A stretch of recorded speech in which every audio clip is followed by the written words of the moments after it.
Good evening, everyone, and welcome to the Town Board work session for March 22nd, 2022. If everyone could please rise and join me in the Pledge of Allegiance. I'm going to ask Brian Sillick to lead us in the pledge.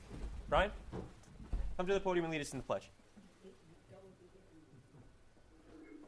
I pledge allegiance to the flag of the United States of America and to the republic for which it stands, one nation, under God, indivisible, with liberty and justice for all. Thank you. And if we could please just remain standing and bow our heads in a moment of silence as we continue to pray for the people of Ukraine as they continue to be assaulted by the Russian army. If we can also keep in our thoughts and prayers all of our first responders, our police officers, firefighters, our EMTs, and if we can also keep in our thoughts and prayers all of our veterans, especially our Vietnam veterans, as Vietnam Veterans Day is approaching. And of course, last but not least, continue to pray for the safety of the bravest men and women in the world, those serving in the armed forces overseas. Oh, sorry, it's on that. Thank you. Thank you.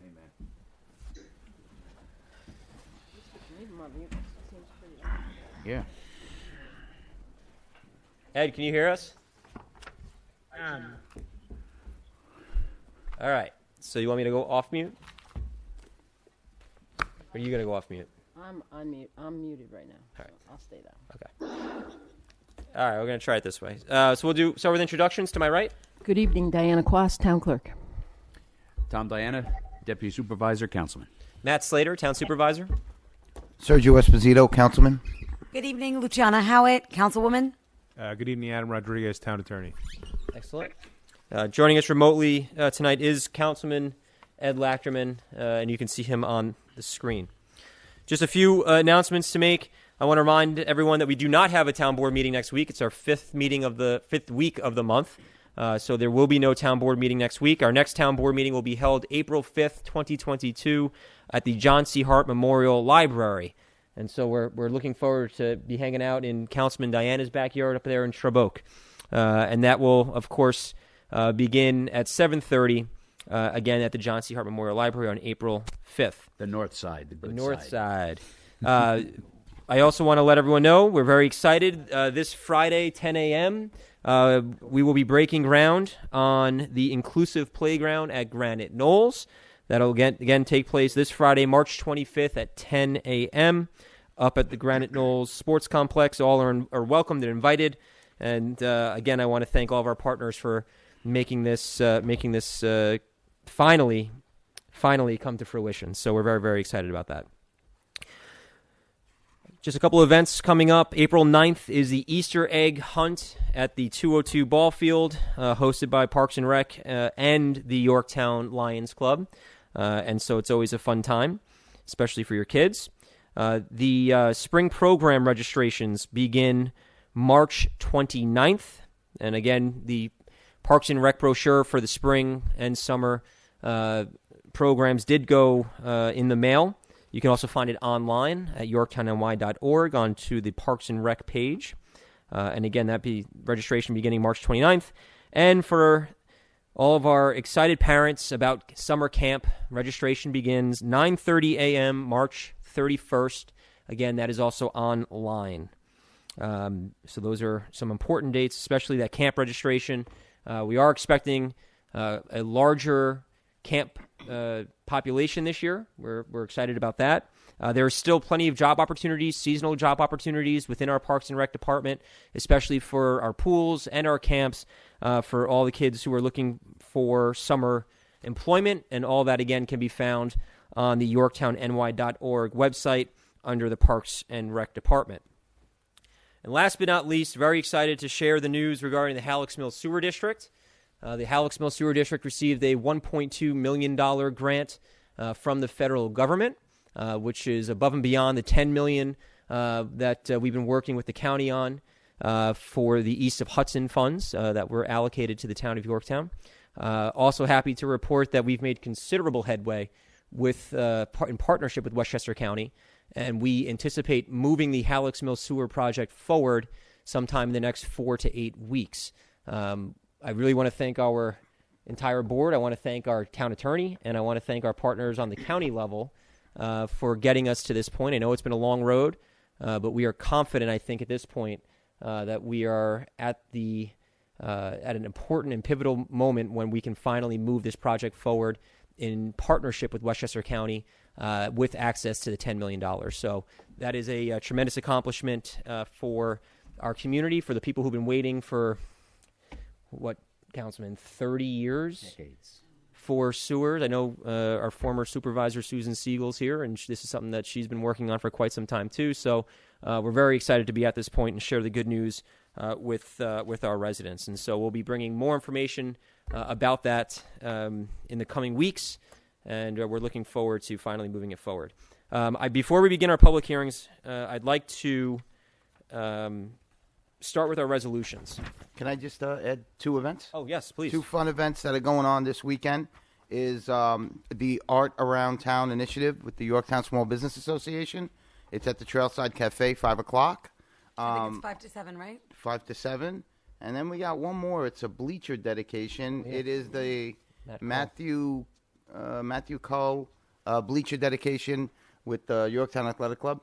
And that is at 9 a.m. at Legacy Field on Sunday, on the 27th. Yeah, and just a support couple our of little things. ones play lacrosse. Oh, hush, bet. We got one more thing. What's that? It's the final weekend for Maple Syrup Weekend. Oh, that's right. Yes. How could I forget? You take the lead on that one. Sure.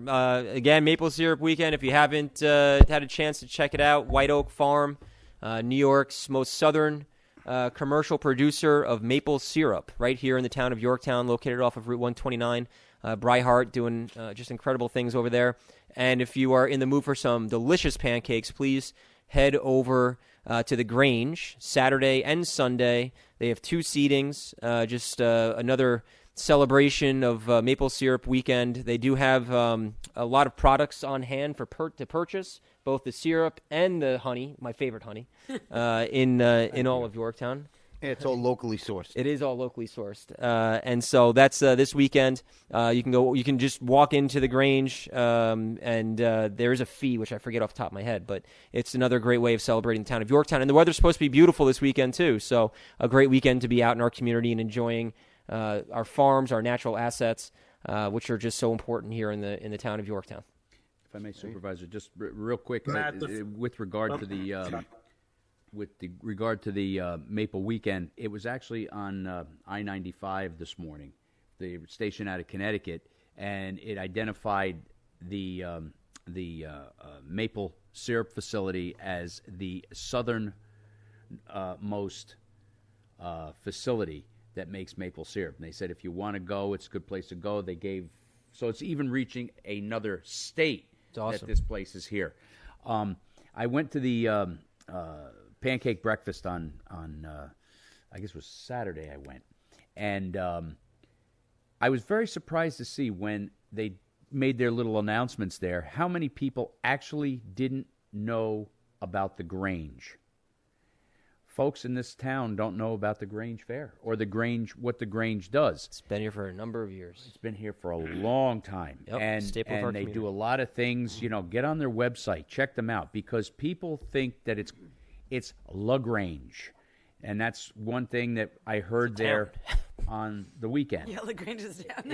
is that they thought it was LaGrange, not the Grange. So it's I bet it was 50% of the people that raised their hand, they didn't even know the Grange existed until this weekend with the Maple Weekend. And the Grange is going to be doing a lot of things to reintroduce themselves to the community. Mm-hmm. Nicole Fervin over there is doing a great job. Yep. Mark Franks is doing a great job. Not only are they known for their great carnival every year at the end of the summer, but they are one of the oldest organizations here in town. Yes.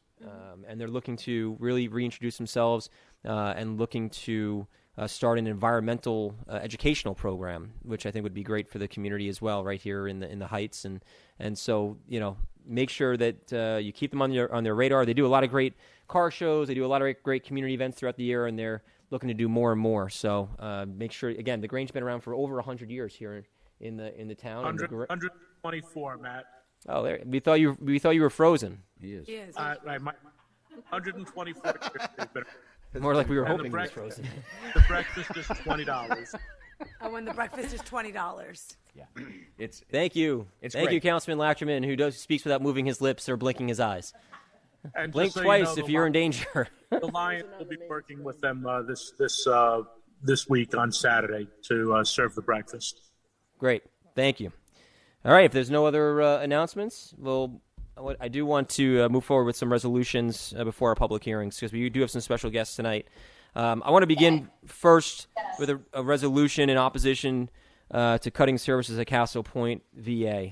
For those who don't know, the VA has proposed a realignment.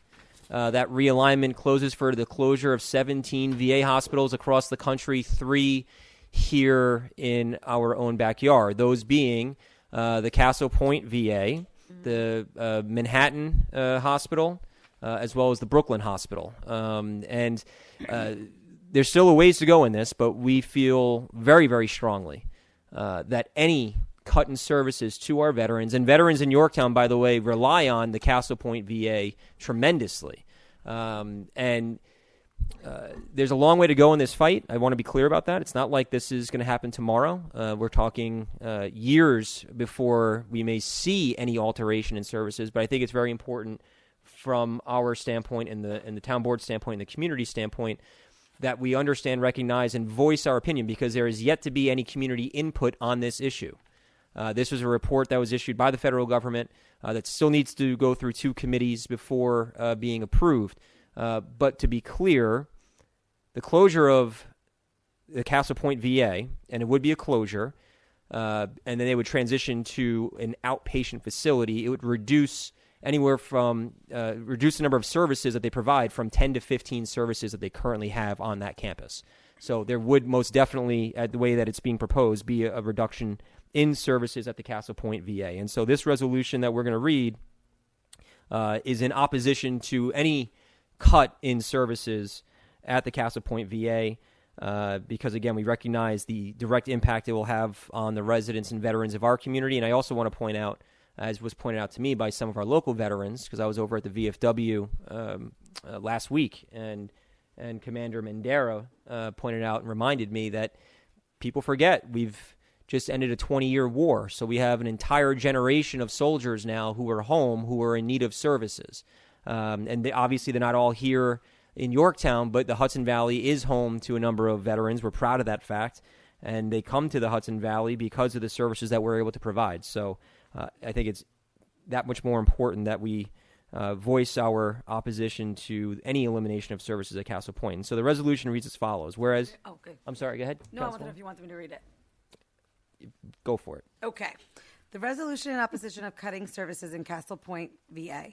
Whereas the United States Department of Veterans Affairs has released a report recommending a broad range of changes to the services provided to the American veterans, and whereas recommended modifications include the closure of the Castle Point VA Center in Fishkill and replacing it with the outpatient facility, and whereas the plan calls for the closure of 17 medical centers in 12 states, including Castle Point, Manhattan, and Brooklyn, and whereas veterans who live in Yorktown rely on the services provided by Castle Point VA Center as well as the Manhattan facility, and whereas the Yorktown Town Board recognizes the selfless sacrifices made by our veterans to defend our freedom, protect our community, and preserve our nation. And whereas the Yorktown Town Board condemns any plan that will reduce available services to our veterans, which is the current proposal will do.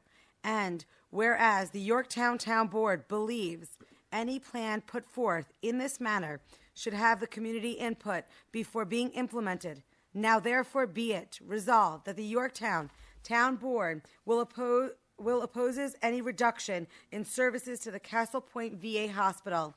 And be it further resolved that the Yorktown Town Board calls on all federal delegations to preserve and enhance services to the Hudson Valley veterans. And be it further resolved that the Yorktown Town Board urges our federal delegation to host the necessary forums to allow for community input on the impacts this proposal will have on local veterans and their families. Thank you. We'll have a motion. So, All Second. in favor? Second. Aye. Aye. aye. Any? Supervisor? Yeah, Councilman Lachman, I know you want to provide comment on this. Yeah, absolutely. I think what a lot of people don't realize is the proposal that they're having would centralize services. It's sort of like Indian Point, where they really don't have a plan for what they want to do now, and they'll figure it out after. But the thing that's very scary is they were talking about centralized services in Camden, New Jersey. Yeah, there you go. Now, I'm thinking of one 95-year-old veteran in particular in our town who's very well known to our community that travels up to Castle Point, and that takes them an hour. Could you imagine turning around and saying, hey, you know what? We need you to go to Camden, New Jersey, which is about a 3-hour drive from us. Not only will we be inconveniencing those that were willing to sacrifice all for our country, but in addition, we are going to have, from the newer crop of veterans that are going to need our services, they're going to say, I can't bother with this. I can't do this. And it's going to create a cascading of mental health issues as well as physical health issues. So, vehemently against this. And I really think it's a disservice to our veterans when we talk about how we want to offer services to everyone, and then we want to pull the rug out from under our veterans. Please, I would recommend anyone, as you hear of this coming to any of the boards that are supposed to be hearing this, please send your comments to our federal representatives so they understand that this is unacceptable. Thank you. Thank you, Councilman Lachman. Councilman Diana? Yeah, the impact that this has on our vets. Yes, we do have the Montrose facility, but different VA hospitals and facilities offer different services for different types of veterans.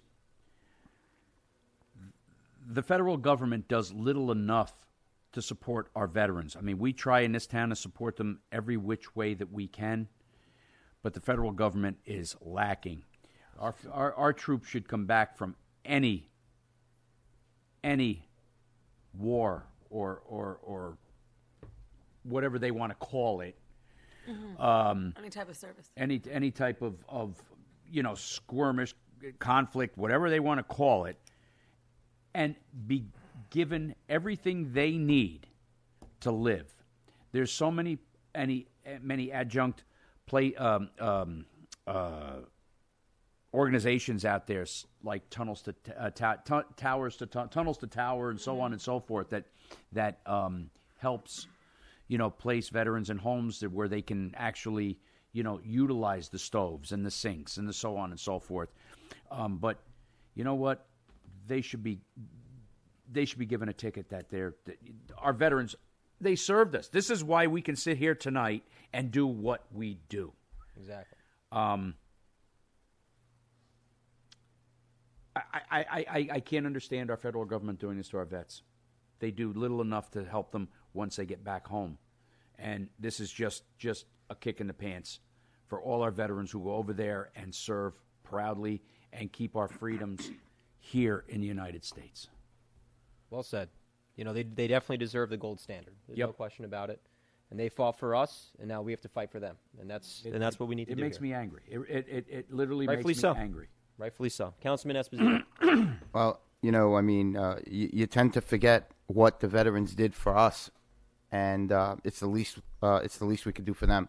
So I'll be quick and I'll be brief. The town board is behind all of you, and we feel very strongly about it, and that's why we felt it was necessary to at least get this resolution on paper. And I, for one, want to say thank you again. Anything you want to say? No? You good? All right. Next, we're going to recognize we do have, like I said, some very distinguished individuals here who have served our country. March 29th this year is Vietnam Veterans Day. When I served as Chief of Staff for Senator Terrence Murphy, we turned this day into a celebration in the state capitol that had never been done before. And it's unfortunately something that we couldn't do the last 2 years because of COVID and the way that we were functioning. But now that we're back, we are very excited to once again recognize Vietnam Veterans Day, recognize the service of some incredible individuals. And as a community, thank you for your service and welcome home, which is something I don't think you got you didn't get the welcome home that you deserved. And so it is our, I think, obligation to recognize that, but also to make sure it never happens again. And I know that's something, Carl, you and I have spoken about, and making sure that future generations of soldiers never experience what you all experienced. And so Councilman Diana is going to read this, and Gene as well. And Gene, I know you're going to have a few words in a moment. A few. I'm joking. So I guess we can call March 29th also our Heroes Day. Well, it's officially Vietnam Veterans That's what Day. I'm going to teach my kids, right? So, Councilman Diana, why don't you read this resolution for us? Sure. Thank you, Supervisor. Whereas the town of Yorktown takes great pride in recognizing significant historical events and those who participated in them, and whereas beginning in 1961, members of the United States Armed Forces began serving in an advisory role to the South Vietnamese government, and whereas the Gulf of Tonkin resolution passed in 1965 authorizing the President of the United States to declare war against North Vietnam following the Gulf of Tonkin incidents, and whereas by 1969 there were an estimated 543,000 American combat troops in Vietnam. Whereas the Treaty of Paris signed in January 27, 1973, formally ended the Vietnam War, and full withdrawal was completed on March 30th, 1973. And whereas Vietnam veterans returning home did not receive the gratitude, respect they deserved, and whereas Vietnam Veterans Day allows our community and nation to recognize the sacrifices made by brave soldiers when their nation called them to duty. Now, therefore, be it resolved that the town of Yorktown Town Board pause in its deliberations to recognize the services of all those who served in the Vietnam War, and be it further resolved that the town of Yorktown recognizes Tuesday, March 29th, 2022, as Vietnam Veterans Day, and be it further resolved that the town of Yorktown commits to welcoming home all of our brave soldiers from all wars and conflict. And I personally want to say thank you, gentlemen, and the ladies that may have been there that are out in TV land here for their service. And I'm going to tell a little bit of your story that really touched me. There were a group of Vietnam vets that got back, and I forget the exact location they got back to. They only had one dime between them to call home, so they had to call collect and make arrangements for somebody to get them, send them money to get them home. This is why what the VA is doing, the feds are doing to our VA hospitals, make me so angry. There you had a handful of guys that had a dime. They couldn't even buy a cup of coffee. Right. This is how we treat our veterans? Come on, folks. Right.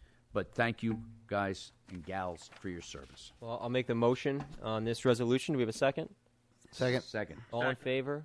Aye. Aye. And I also just want to once again recognize we have 4 Vietnam veterans with us today, and I'd like everyone to join me in a round of applause for their service. Thank you.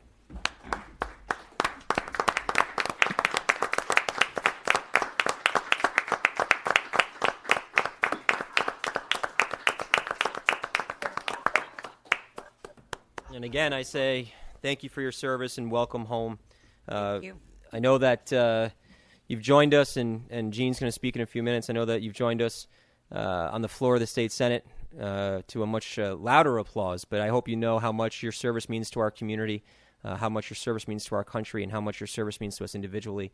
And Carl, we will make sure that, as we say in the resolution, we welcome home all of our soldiers and make sure they get the gold standard that they deserve. That is what this town stands for. That is what this town board stands for, and that's what we're going to fight for. And again, to all of you, I say thank you. Councilman Sergio Esposito. I'm sorry. Go ahead. Go ahead, Ed. Go ahead, Ed. Okay, yeah, because my connection's unstable. I just wanted to be on for this. I am actually at a conference that I'm going to go back to, but I did want to say thank you to our Vietnam veterans and all of our veterans. They are what makes America America. And, knowing quite a few veterans, not only as my being the liaison for the Veterans Advisory Committee, but through a lot of my social interactions within not only the town, but within the state. You just can't thank enough for what has transpired, what these men and women have done. I always say that when you put the uniform on, you do not know where you're going. So anyone, even if they did not serve out of country, is owed a debt of gratitude for being willing to make that ultimate sacrifice, if that's what it would be. So thank you all. I assume that we have Brian, Carl, Eugene, and I'm not sure who our fourth veteran is in the audience, but Jim Mecca. Jim. Yep. Thanks, James. Thank you to the four of you. And everyone that has donned the uniform for our country. Thank you, Councilman Lackerman. Councilman Esposito. I'll just reiterate my point. You guys are, and girls, are well respected and much appreciated. That's all I have to say. Thank you on behalf of myself and my family. Gene, you want to take the podium? Say a few words? Just before Gene gets up, real quick. Wait a minute, I promised not to talk when I was 9 years old. just before you get going, we are going to be planning, and it's in the planning phases right now. We're going to have a little ceremony at the Vietnam Memorial at Lakeland High School. We haven't set the date or the time yet, but I'm working on that right now. Great. Very good. Okay, as most of you know who I am, I'm Eugene Lang. I am the Senior Vice Commander of the Military Order of the Purple Heart, Chapter 21. We have done a lot of things together, Tom. Okay. I am a Vietnam combat veteran. I went to Vietnam March 30th, 1968. I was assigned to the 1st Air Cavalry Division. First thing that I got into was Operation Pegasus. We went up there to help out the Marines, and it was not a pleasant thing, believe me. And to this day, I still say there was Chinese there. Now I'm going to be shot, but no, I'm not kidding. I mean, we had an attack, and they left some of their bodies behind. I don't want to be. Yep. And they didn't look like the North Vietnamese at all. They looked like Chinese. And they did leave one other fella behind. I never forget. He was shot through the buttocks. And when he stood up, he spoke better English than I did. Wow. But that was the Battle of Khe Sanh, and from there we went on to different places, DMZ and everything else. And I was wounded in the Battle of Khe Sanh. But needless to say, I spent a lot of time there. March 29th, 11:30 at night, I got on a Freedom Bird, and I came back to the world. And the story of the dime. That's Gene's story. We didn't have a penny because we had to turn in all the funny money. Yeah. Okay. We didn't have a dime amongst us. There was four of us that came back together. We're begging. I have never, ever begged for anything. We're begging for a dime. And this is from other military people. Nobody would give us a dime. So one guy finally said, "Here, take the dime. Call your homes." And that's what we did. I called my father, collect, obviously. Yeah. Those were the old days. Called him, collect. I said, "Dad, I'm back in Seattle, Washington, and I'll be home," I don't know, the following day. I was discharged. And we passed that dime around to all four of us, and we all called home. I wish I would have held on to that dime. Yeah. But needless to say. But that's my story. But I would like to read a short poem. Please. Okay, if you don't mind. Please. Unless You've Been a Soldier by Clive Sanders. Unless you've been a soldier, you just won't understand the things that we have seen and done in the service of our land. We are trained to live in combat, to cope with awful sights that shouldn't be seen by anyone, and keep you awake at night. We don't discuss the wounds we have to the body or the mind. We just put our hurts behind us and turn our memories to blind. We are proud we served our country and remember those we lost. For the freedom that you have today, they paid an awful cost. Thank you. Thank you, Thank Gene. you, Gene. Thank you. Thank you. Any of our other veterans that want to say a few words? Brian? I would just like to thank the town board for taking the time recognizing the Vietnam veterans and other veterans of the throughout the country, and for the proclamation of trying to keep Castle Point open. It's good for everybody, including the people that live there, that travel. They wouldn't have to travel to Montrose, and I commend you for starting it so early instead of waiting for the 5 years or until it closed. This way we can continue fighting it. Thank you again. Thank you, town board, for all your support. Thank you, Brian. Thank you, Thanks, Brian. Brian. Thank you, Brian. Carl or Jim, either of you want to say a few words? Good evening. First of all, as a Vietnam vet, I want to thank everybody at the table here for doing what Introduce yourself. Oh, I'm sorry. My name is Jim Mecca, There you go. Vietnam vet, Jefferson Village. Once again, I want to thank everybody here for what you've done. It's great to live in a city like Yorktown. There was over 58,000 military personnel killed in Vietnam. And all the heroes, everybody that came home will tell you that the heroes were the ones who never came down. And in my group that I go to every week, we do it online now. It's a combat group. For years, we don't know what was worse, being in Vietnam or being treated the way we were when we came home from Vietnam. So I want to thank you for what you've done. I want to also thank you for the proclamation of keeping these hospitals open. They have to stay open. And out of those 58,000 heroes that died, 7 of those men came from Yorktown. And by doing this, you're keeping their memories alive. And their sacrifices will never, ever be forgotten by any of us or any of you. And I want to say thank you very much. Thank you, Jim. Thanks, Jim. Thank you, Jim, for your service. Carl? Carl DiLiberto. Let's see where I start. Vice Commander at the American Legion. I'm a member of the VFW. I'm on the board of directors of the Westchester chapter of the Vietnam Veterans. But thank you for the proclamation. Thank you for looking after us for Castle Point. Jim mentioned that there's 7 from Yorktown killed in action. On the obelisk at Lasden Park, we have 217 Westchester County Vietnam veterans that never returned, or some that did return, only to be buried stateside. We do have some missing in action. On behalf of them and the members of the county, thank you very much for your proclamations and for caring about us the way you do.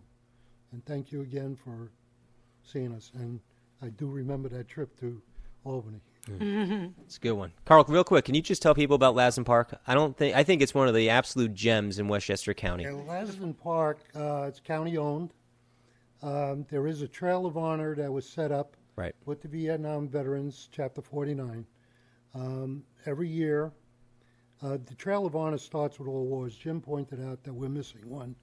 The Spanish-American War, you said? Mexican-American War. Starts with Karens going down. Well, actually, when you walk in, there's the Gold Star Mothers, there's the Merchant Marines, and 2 different legs of the trail. One is has Karens of all wars that we've partaken in, with the exception of Mexican-American. The other trail going up, there's the CBI, the CIA, the Combat Infantry. Going up, there's a memorial for war dogs. Further up is the obelisk for Korea War veterans that killed in action. And then you get up to the Vietnam Memorial with the obelisk of the 217 names. The monument up there shows a soldier carrying a wounded veteran, a wounded combat soldier, and a nurse going to their aid. There's a plaque up there with 8 names of nurses killed in Vietnam. None from Yorktown. I don't believe any from Westchester County, but there are 8 nurses that were killed in Nam. That their names are read every year, along with the 217. We do it on Veterans Day, and we have Wreaths Across America there. Yeah. And then we have another ceremony just before Christmas with a Christmas tree. Again, reading all the names. Yep. Dan Griffin, our executive chairman, comes up with one saying: you die twice. Once when you're killed, and once when they don't say your name anymore. And we don't let that happen. Beautiful. Thank God. Powerful. Thank you. But if you ever have a chance, it's a very nice trail. It's a wonderful trail. Beautiful. Right off the parking lot. Yeah, it's right off of Route 35, Lassen Park, if you haven't been to it, in Somers. Yeah, it is, and thank you, Carl. And it is a truly moving trail for you to walk through and reflect on, and reflect on our country and the sacrifices that have been made by so many. And so, again, to all of our Vietnam veterans who are here today and all of our Vietnam veterans throughout our community, again, we salute you, we say thank you for your service, and welcome home.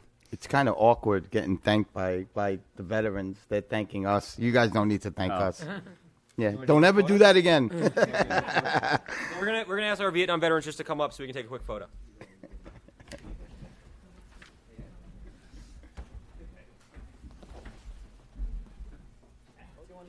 Yeah, we'll go right to the front. Jenna can stage us. I will. Like, you guys right in the middle. No, the veterans are in the middle. I get it. Come on. Get over here. Come on. Oh, yeah. We'll have some of us go down here. Thank you, darling. Don't come down here. Everybody? Or is it too wide? No, I can get everyone. 41, but I'll take 20. Right, everybody inhale.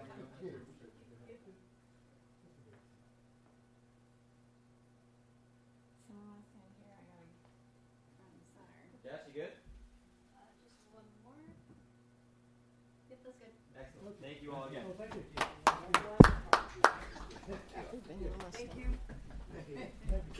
Thank you, gentlemen. And thank you all. no, we don't want to do that. You're welcome.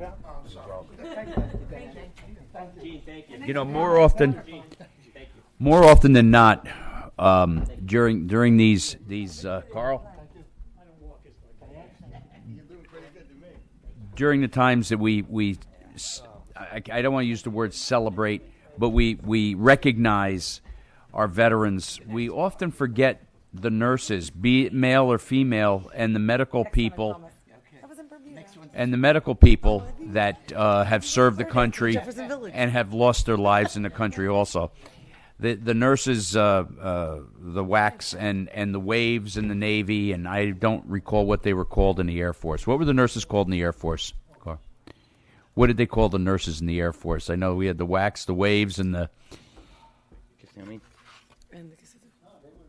Just nurses.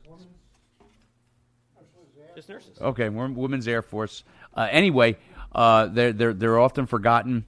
I can't forget because my aunt was an Army WAC.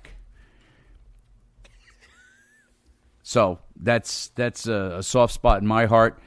She served in World War II. So it's when Carl you had mentioned that it hit home. Thank you. Yes. Excellent. All right, we're going to move on with our agenda. We have 2 public hearings that we will commence. The first public hearing will be adding a new chapter to the Town Code entitled Community Choice Aggregation Energy Program. We are going to ask our town clerk to show the notice. There it is. Is John? John's not here. No. Okay. GT? Adam, do you want to just provide a high level on what this essentially does? High level on energy. Bye, Gene. Bye, Gene. Thank you. Bye, Mrs. Gene. Bye, Mrs. Gene. Adam? Sure. So it amends Chapter 300 of the Town Code, subsection 3B, in terms of definitions, to modify the definition of an electric vehicle charging station, electronic visual output device. It also... No, that's for later. I'm sorry. No, this is on community choice aggregation. So as everyone remembers, this is what we had Sustainable Westchester come in to discuss so that we can move forward with our price fix. This is the enabling legislation. We have to pass this legislation first, which again would allow us to opt into the Sustainable Westchester program. That again would prevent these spikes that we've seen from Con Ed and NYSEG on the energy cost side. Again, this is that enabling legislation. Yeah, so it's important to understand that It's an opt-in program. it's an opt-in No, program. we're not even there yet. Hold on. So it's important to understand that the legislation doesn't enable anything. It doesn't opt us into anything. Right. That'll come possibly later. What it does is really just sets the table. So this way, if something does happen, like we've seen in just recently, we're able to move at a moment's notice and opt in if we choose. So this is just the law that says we can do it. It's not the law that says we are doing it. Correct. And with that, we will open up for public hearing and public comment. If anyone would like to speak on this matter, please come to the podium, introduce yourself, and share your thoughts with us. Anybody who would like to speak? Good evening, Paul Moskowitz. Mr. I'm a Moskowitz, member good of evening. the Climate Smart Community Task Force of Yorktown. We have all noticed the spikes. That's one way to put it. The spikes always go up, though. The spikes in electric costs that we've seen lately. And you can attribute some of that, at least, to costs of fossil fuels. What the legislation does is allow us to buy electricity for the whole town at once. It does not obligate any individual consumer. There's an opt-out clause. Correct. But this is a possibility for evening out our electric costs. Correct. Correct, So sir. I think this legislation is a good first step, and we should enact it. Great. Thank you, Paul. Thank you, Mr. Moskowitz. Thank you, Mr. Moskowitz. Yeah, Mr. Moskowitz, it's important that everybody realizes that with this legislation, if we did eventually opt in, you would be able to opt out within a billing cycle. It's not like you're stuck there or anything like that. But that is part of a campaign that we'll run to inform the public if and when that time comes. Anybody else who would like to speak? Anybody else? Sarah Wilson? We got Sarah Wilson. Hey, Sarah. Hello, Sarah. Good evening. Sarah Wilson, 31-year resident of Yorktown. As an environmentalist, a member of Yorktown 100 and the Climate Smart Communities Task Force, I, of course, support the addition and adoption of this enabling legislation to enable us to start the process of determining whether we're going to participate in the Westchester Power Program available through Sustainable Westchester. It's a great way for residents to be protected against the rate increases, as we've mentioned, and without them each having to take individual action. It's something where everyone is protected, but yet, as Councilman Esposito pointed out, anyone can opt out. That's correct. Sustainable Westchester, of course, provides so many great programs and ways for municipalities to become more sustainable and move away from fossil fuels. And while the town, if they chose to move forward with this program, wouldn't be required to select the renewable energy option, I would certainly hope that if and when the time comes, that we would choose to get our power from renewable resources. Thank you. Thank you, Sarah. Thank you, Sarah. Appreciate your comments. Anyone else want to speak on the topic of the CCA? Any other comments?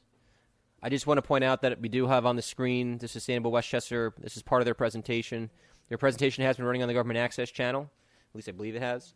And as was explained, you can see here the spikes that we saw in the energy prices. This is for Con Ed residential. And the red and the yellow are the rates for those who are opted into their program. So, and I also want to point out, as Councilman Esposito pointed out, and from the presentation from Sustainable Westchester, that people can opt in and opt out as many times as they want. Yep. And they can. So it's very flexible. It provides a lot of options. You can even determine yourself, even if the town goes with the green renewable option, someone can decide that they don't want that, and they can go with the standard option. That is also an affordable option, or that's an option afforded to our consumers in the town of Yorktown. So a lot of options available to us if and when we decide to go down this road, but this is the first step in doing that. So if I want to just check to make sure any other comment on this public hearing before we move forward. Just a response to Sarah. Sarah, yeah, I mean, you're right. There are two options. If we did decide to opt in, my choice would be to opt into the renewable one, and do two good things at once, is what we would be looking to do. Great. No other comments from the public? Then I'll go to the board. How does the board feel? Do you want to close? Do you want to adjourn? No, I want to close it. I say if there's no other comments, we've done our due diligence. I think this is just enabling the legislation. Yep. I say we close and we move forward. I think it's important for us to move forward on this. I think it's important that we go. Councilman Diana? Green. Yeah, I think that we should move forward. And just a little caveat to the whole thing is that you can opt in and out of this, which is a very nice feature. One thing to keep in mind that if you ended up opting out towards the end of a billing cycle, it may be one more month that you'd be in the program, but you can opt in and out of it at any given time. Right. So it's very proactive for the consumer. Okay, so with that, and this is the NYSEG residential, and you can see again the spikes in the red and the yellow, red being renewable, yellow being standard. Thank you. So, but with that from the board, then we'll entertain we'll make a motion to close the public hearing. So moved. Second. All in favor? Aye. And then I will also make a motion to adopt the code titled Community Choice Aggregation Energy Program. So moved. Second. All in favor? Aye. Aye. Any opposed? Motion carries. Excellent. Next, we are going to convene a public hearing to consider a proposed local law to amend Chapter 300-81.4 entitled Solar Power Generation Systems and Facilities. I want to ask our town attorney if you can please explain, because we already had a public hearing on this once before. So can you please explain to the board and the public the need for the second public hearing, please? And what was that? I'm sorry, and the town clerk is showing the notice that was published. Thank you. So, and I've got my bearings now. I'll speak on the right law. So we made changes. The board made changes to the solar law a few months back, which included a variety of things, including making the bond mandatory and appropriate amount, and increasing setbacks and minimum lot sizes and such. But during the public hearing, there was mention of an issue about the applicability of the changes in the law to pending applications and granted applications and such moving forward. So, the newest change, right? This would change the law in the ways I just discussed, and also a new proposed change, which would make it clear that changes to the law would not apply to pending applications or applications that have already been approved but that have not been constructed. Basically, you'd have a 3-year exemption from the changes, and so if your project gets approved and or built within those 3 years, you're exempt from the changes, right? So you're not changing the standard on an applicant, midway, or someone who's already gotten their approvals. And there are legal issues there. You get certain proprietary interests when you're at a certain place in the approval process. So that's essentially what the newest set of changes are designed to address. Adam, that just applies to the applications that have already been submitted, correct? Correct. Or that have already obtained approvals but haven't completed construction. Haven't completed construction, okay. Right. And it's written in such a way that it doesn't just apply to the changes we're making or the proposed changes that may be made tonight or soon. It's drafted in such a way that it would apply to changes made in a year or 2 years, right? If certain tweaks have to be made then. You'd still have that window of certainty, right? So if the application is in, you wouldn't have to worry about changes midstream, unless you don't complete your project within 3 years, in which case you have to seek an extension, which can be granted or not, at the town's discretion. But anyone who has made the investment already or has been in motion would be almost what we call grandfathered in. Yeah. For a period of time. Yeah. And then if they lapse, then they can try to extend it, and if not. But just to be clear, should the law be passed, and I just want to ask this question so it's clear to the public, should the law be passed and someone comes with an application a week later, this law automatically applies, the changes automatically apply to that applicant? Correct. Yes. If the law's effective, yes. Okay. I just want to make sure we're clear on that. I just want to make sure that's an answer for the public. If the application's already been submitted prior to passing the law, then it wouldn't be. You're exempt for 3 years. You're exempt for 3 years. At that point. Right. You have 3 years to complete it, and if not, then it'll lapse, and then it comes to the town board, I guess, for an extension or possible. And then we get to decide if we reboot the whole thing. Yeah, if you extend it, they can have another 3 years effectively, and then if it gets built, they're exempt for the duration, or I should say the period of commercial operation of the site. If they stop operating, and then that's a different story. And I think the concern was with the town board, mostly actually, was the retroactive, potential legal issues if we didn't apply it retroactively. Is that correct? Yeah, that's correct. If you have approvals, there's case law that says that you've got a proprietary interest and you've got property rights once you get a building permit, for example. There are issues with changing someone's entitlement at that point. So right, it's frankly notions of fairness. As I think it's not good practice, right? Yeah. And we didn't go into this law lightly. This law, we all put our collective heads together and tried to come up with something that was constructive enough that it would not be a full-blown moratorium, but would make the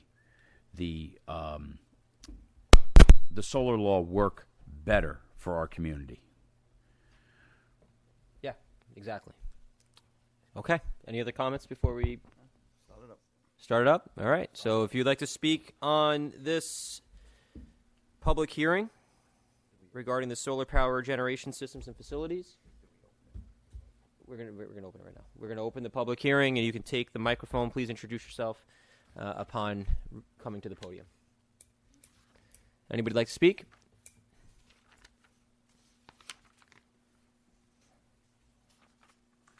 Good evening, Susan Siegel. Good evening. Hi, Susan. Good evening, Hi there. Susan. Hey, Susan.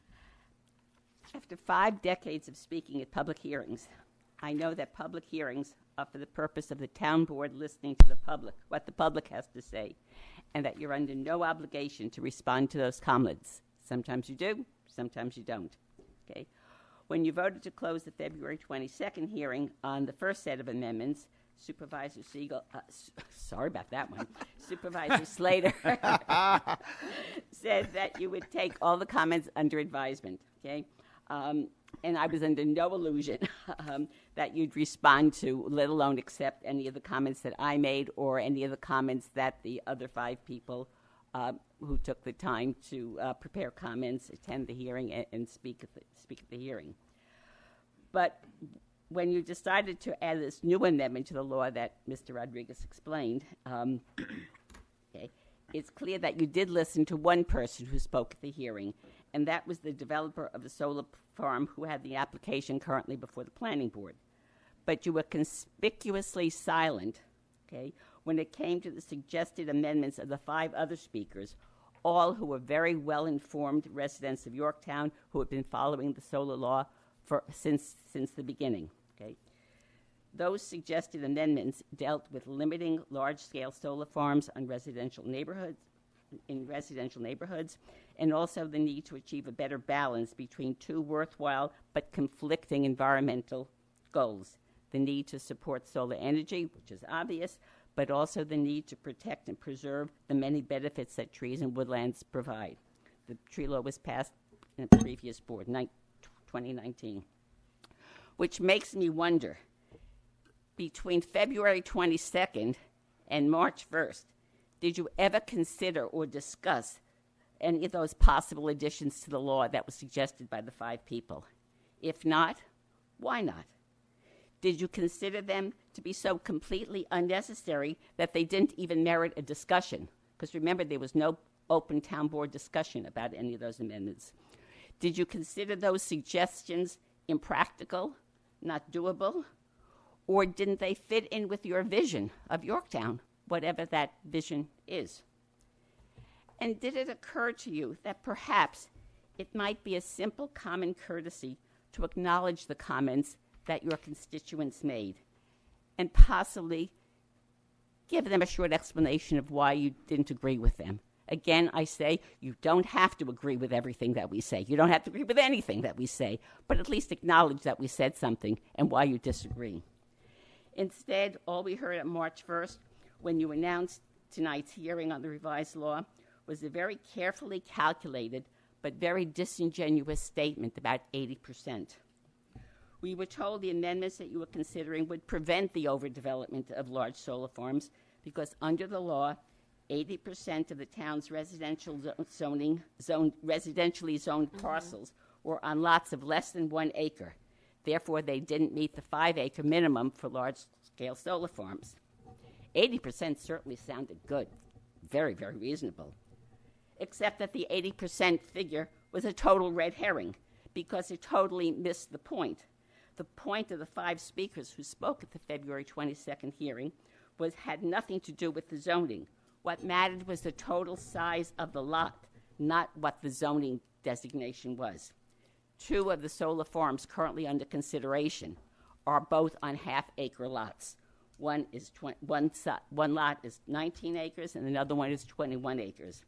And no solar farm developer is likely to be interested in a 5-acre lot. Also, most of the lots that are less than 1 acre have already been developed. And we're not talking about developed lots.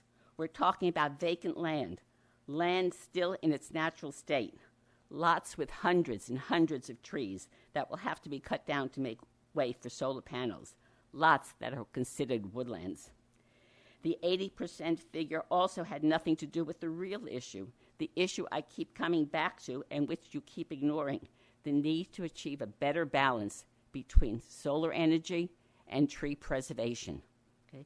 Both eminently worthwhile critical goals. The issue is balance, balance, balance. Okay?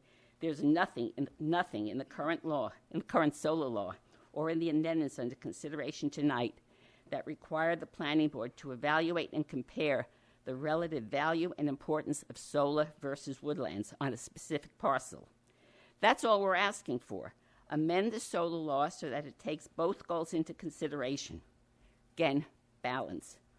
One other point needs to be stressed, and that's mitigation.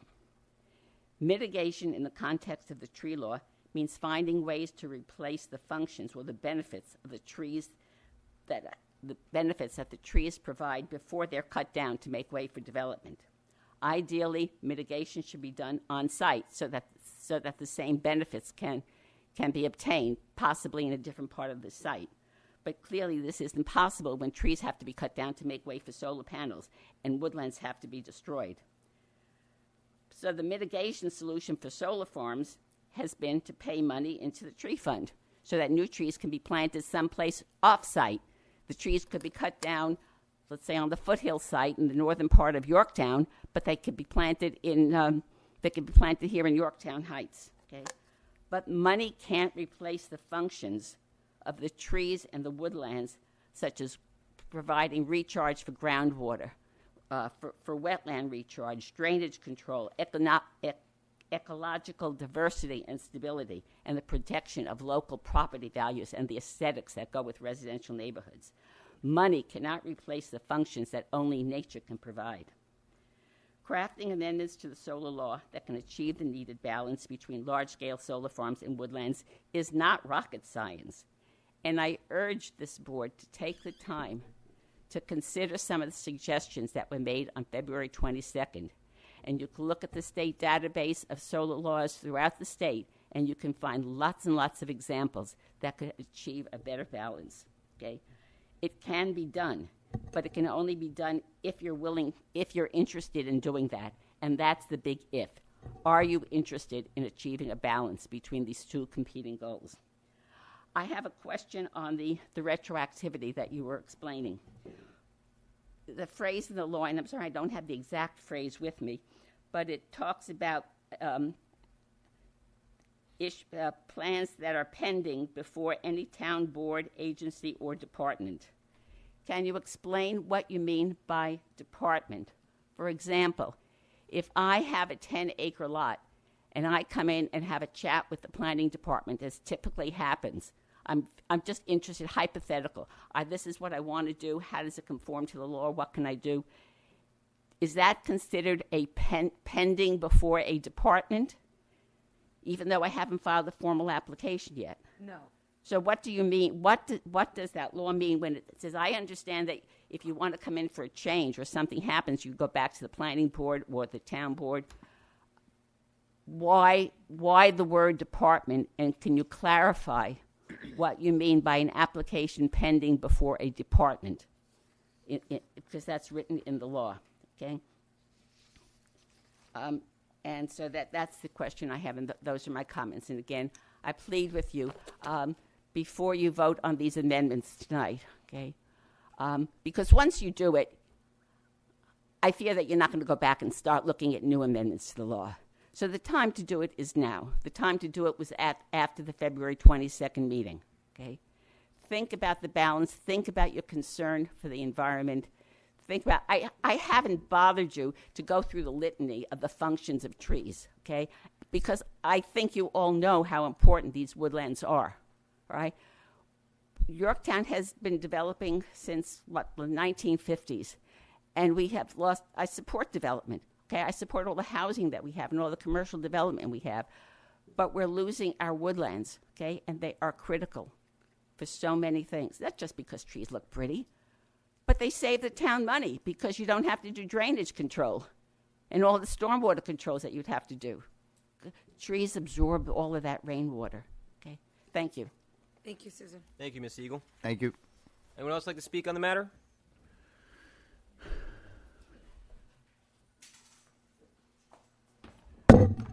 Good evening, Paul Moskowitz.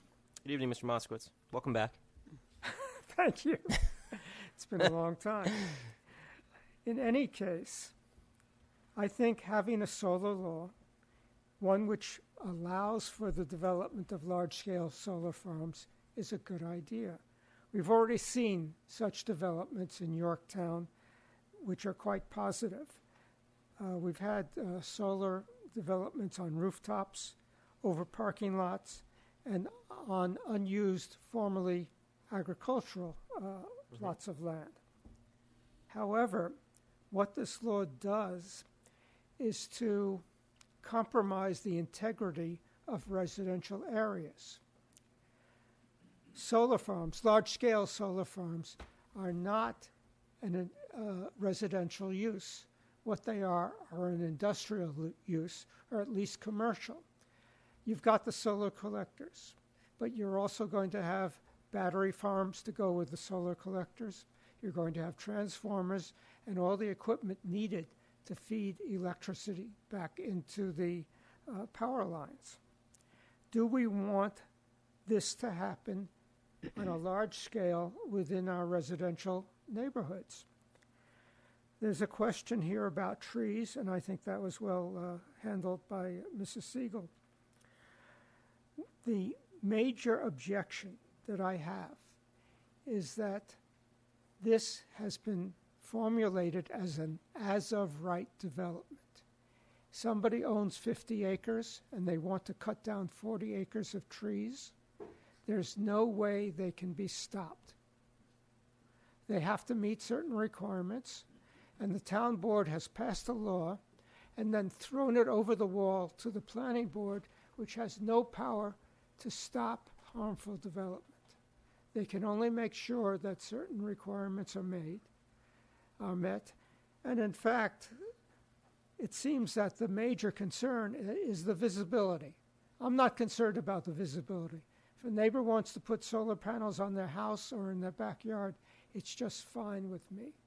But there's a question about other effects of solar farms, which have never been mentioned. That is, The solar panels operate at a temperature of about 165 degrees F, the same temperature as a cup of coffee that you get at McDonald's. This is hot. But think of 1,000,000 cups of coffee. How hot is that? Some studies have shown that there is a local heating effect. Now, this might not be pronounced, and it might have no effect. There hasn't been enough work to do on this. If you're putting batteries in with a solar farm, there's going to be noise. How much noise? Well, the people who are developing the batteries say you'll never notice it. There's a question there. And these all come up because this is an industrial application aimed at residential areas. I think you should not sacrifice our residential land. What we should do, I'm not going to say don't do this, period. Here's a suggestion. The town has created an overlay district for Yorktown Heights. And it doesn't say if you own land here, you can do anything you want. It does say you can do anything you want if it's approved by the town board. Then it goes to the planning board.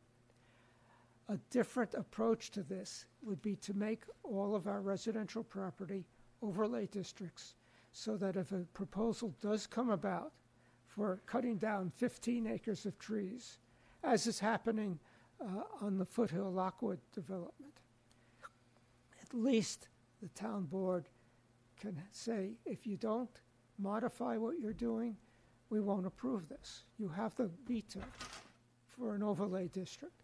However, the way things are now, a guy can come in, and they have. Mr. Shanahan, representing Con Edison, has told the planning board, if you don't like what I'm doing, you can't stop me because this is an as-of-right development. I've got a right to do this. Cut down as many trees as I want. I think that's wrong, and I think the town board at least should have a say in large-scale solar developments in residential areas. I think it's quite fine for commercial areas because they're already commercial. But do we want our neighborhoods to be sacrificed in this way when there's an alternative? Thank you. Thank you, Mr. Moskowitz. Thank you, Mr. Moskowitz. Anyone else like to speak?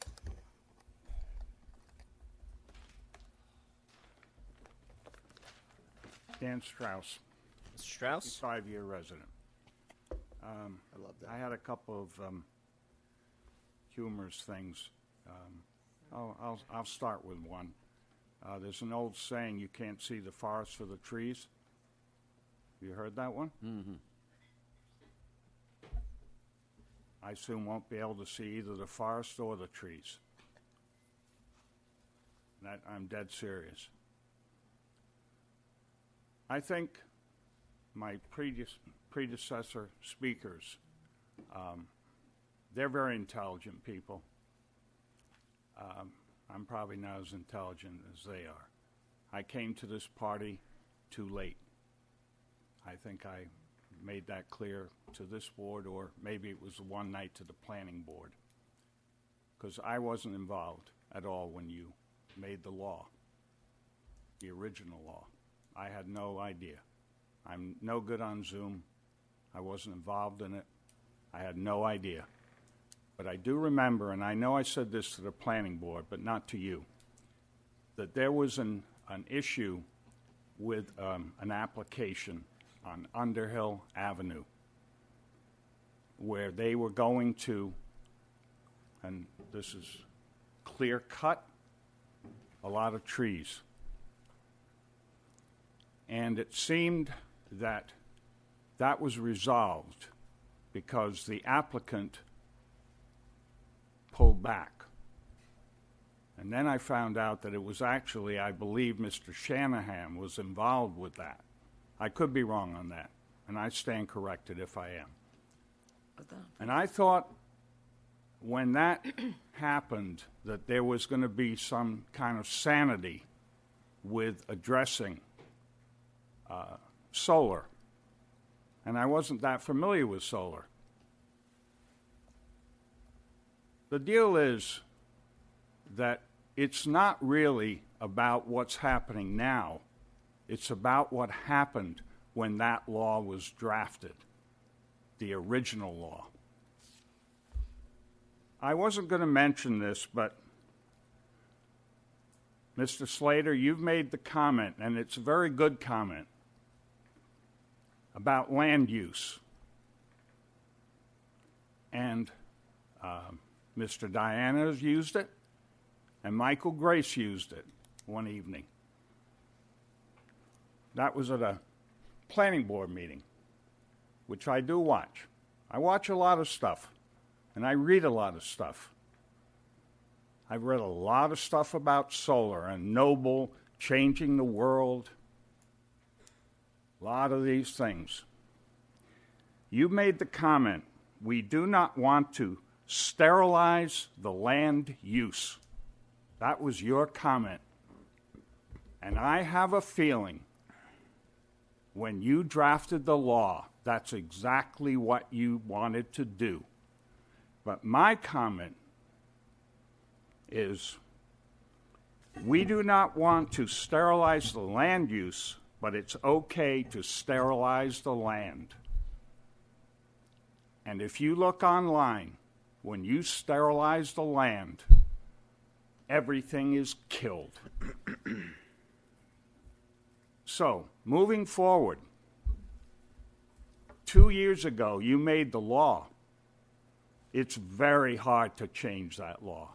And the only problem that any of the speakers have, and I'm not putting words in their mouths, is large-scale developments in ground in residential neighborhoods. We're not worried about the acres, whether it's 80%, or if you go to 2 acres and it's 2 to 5, there are 2 zones now. That's what you've made. It's 2 to 5. And then it's above 5 acres. All the large projects are much more than 5 acres. And in the 2 to 5, there's no restriction on how many trees you can cut down. You can do a 2 acre on a 5 acre, and you can cut down 300 trees. I'm not even concerned about that because I don't think too many people are going to do that. But I see it that you drafted the law as a fail-safe. It was a fail-safe so that if someone couldn't get what they wanted when they go in for residential in a large development, they can turn around and then say, well, I want solar. And anything that you've done in these changes has not changed that, as far as I can see, one iota. If I'm incorrect, then your comments will... I'll correct you. Okay, that's fine. That's fine. To me, not one iota. So, I'm going to go property to property. There are 3. One was in Ossining. It said there was some application in Ossining they listed. Okay, that's fine. Probably 100 trees. Arcadia, 100 trees. Mm-hmm. 3 or 4 others, 100 trees. Okay, so we go to the farm down in Jefferson Valley. She had tried forever, my understanding is she's tried different times to get a project going, to use her land. And about 3 years ago, and I know the lady is here, and I'm not going to dwell on it, she talked a lot with her friend about why it wasn't a good idea to put a development there. And I give her a lot of credit for standing up there. She's a wonderful lady. And you know what she used to say? What is the cost? What is the cost? So I turn around and say, what is the cost when you take down 500 trees? Because you want to have that person be able to use their land. And then we go to Strawberry. That's in the infancy. over 600 trees. They made one attempt, from what I understand, to do a residential, maybe assisted living back quite a few years ago. Now they want to do solar. 600 trees, flattened. Then you go down to Lockwood property down on Foothill. 1,600 trees, flattened. These are in residential zones. They are not in commercial zones. You can do so much solar in commercial zones. There are repeated examples of it. But the trees, photosynthesis, I'm not a scientist. Photosynthesis is the main function of a tree. Those trees last forever. Solar doesn't last forever. Trees work 24 hours a day. How often does a solar farm work? When the sun's out.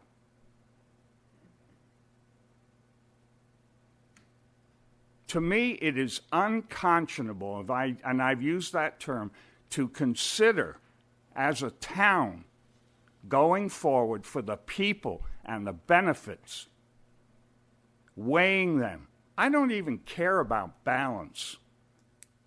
I don't even care about that. I think it is terrible going forward that you would consider cutting down 1,600 trees. And I would ask Mr. Tegeter if he thinks, because you brought him up when I mentioned mitigation, to explain that property, that it wasn't the tree mitigation, it was the other mitigation. If he wants to come up here and say it's fine to cut down 1,600 trees, I'll just stop talking. Or your consultant firm that gave a footprint, or not a footprint, but a stamp on these, whether they're good for the environment. You have one of their experts come up here and tell me on 15 acres that it's okay to cut down 1,600 trees to put up a solar farm that you have no guarantee will even last for 5 years. And you have talked about that when you went into the stuff to guarantee you that bond or whatever you have. The decommissioning and all that stuff. You don't even know that it's going to be there. The trees will be there forever.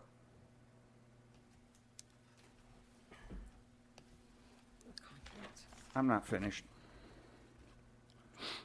but I'm close to it. Mitigation. If you didn't cut the trees down, you wouldn't need any mitigation. And in fact, Mr. Moskowitz said, I don't really care about what they look like. Why don't you go drive down East Main and Shrub Oak, or not in Shrub Oak, Jefferson Valley, 6N, and look at the filth there.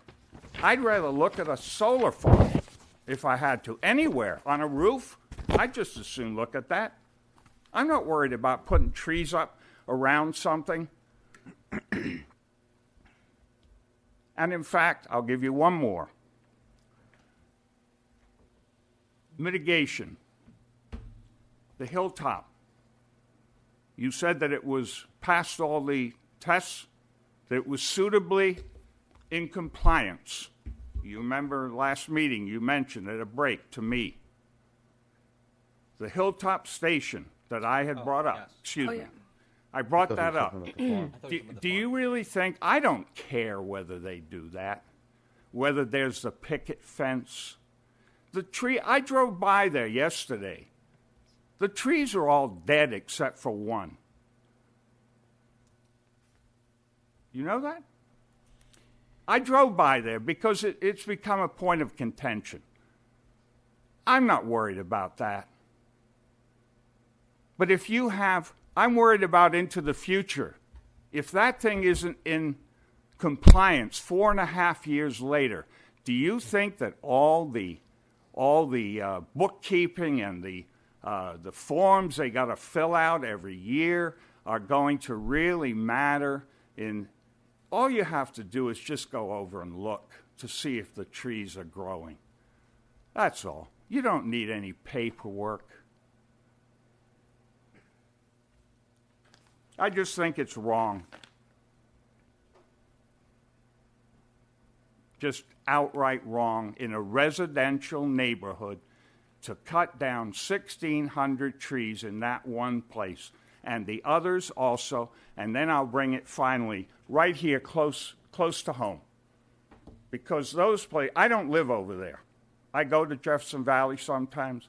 I go to all over the place. I go, but I live over here more, and I live where I live. You know where I live. This is my part of town. So the Soundview property, just to bring it into focus, bring everything into focus. We have Foothill. We've got Strawberry. Some people, if they don't even know that there's a grain shed, you think they know where those properties are? Half the people in town probably don't even know what we're talking about. So, but everyone knows the Soundview property because it's been the point of discussion for 2 years. So just imagine if Unicorn Contracting gets a roadblock and they can't do what they want to do. But Mr. Guilera says, boy, I can do solar now. And I understand it could be whether it's in the residential or whether it's in the overlay or underlay or whatever it is. He can turn around and say, I want to do solar. And you want to see a whole piece of property, 15 acres, just flattened. I don't want to see that. Thank you very much. Thank you, Mr. Strauss. Thank you. Anyone else want to speak? Anybody else like to speak? Ms. Siegel for round two. Nobody else wants to. I just will be brief. I just like to pick up on something that Paul said about the overlay district. It occurs to me that all the new amendments, basically the change in height, the setbacks, the bonding, if you didn't pass the law, whether you do it tonight or you do it next month, correct me if I'm wrong, but I think that the planning board could make those changes as conditions of site plan approval. Does that make sense? Okay. They could say, we don't like the height at 15 feet, make it 12 feet. They could say, increase your buffer by 50 feet. They could certainly require the bonding, because they do require bonding all the time for other site plans. Okay.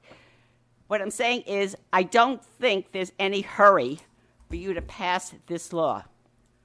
What I'm suggesting, and I see two possible options.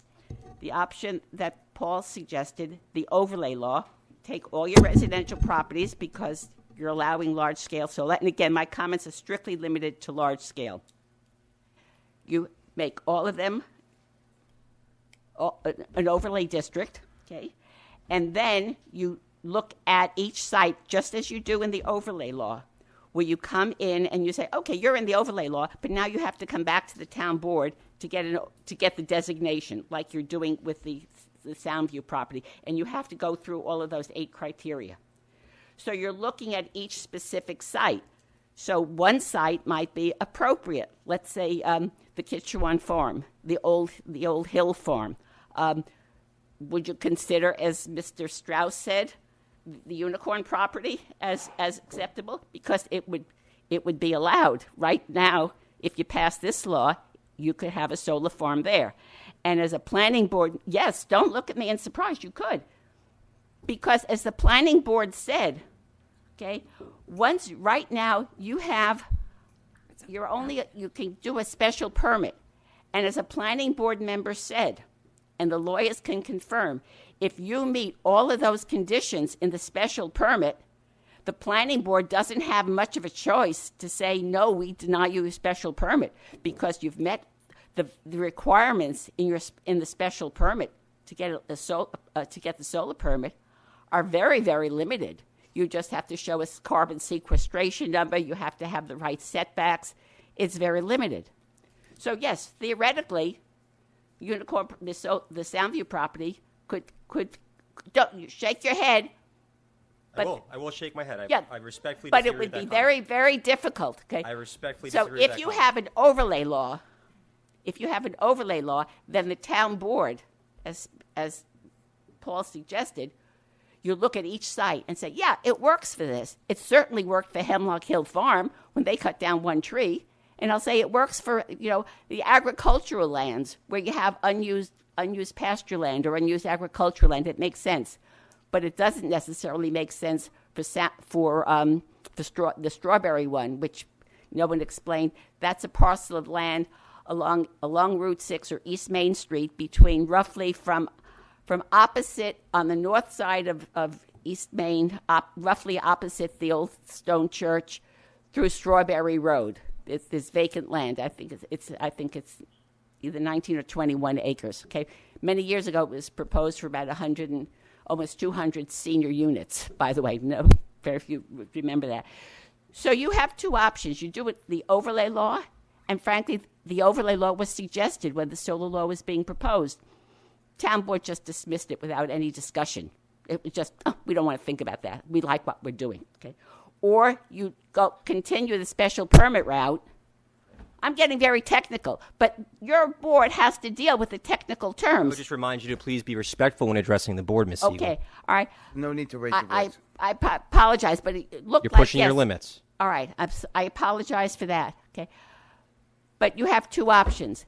Please, I'm urging you, don't hurry, because the planning board can put all these conditions into its resolutions that you're putting in these amendments. So you can sit down and have a discussion with your lawyer about going the overlay concept, which you already have some experience with that, or putting more guidelines, more standards into your special permit.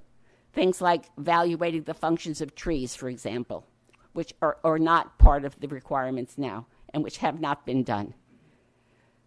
So there's no need to rush, is what I'm saying. Okay? Give this more thought, okay? And think about your options.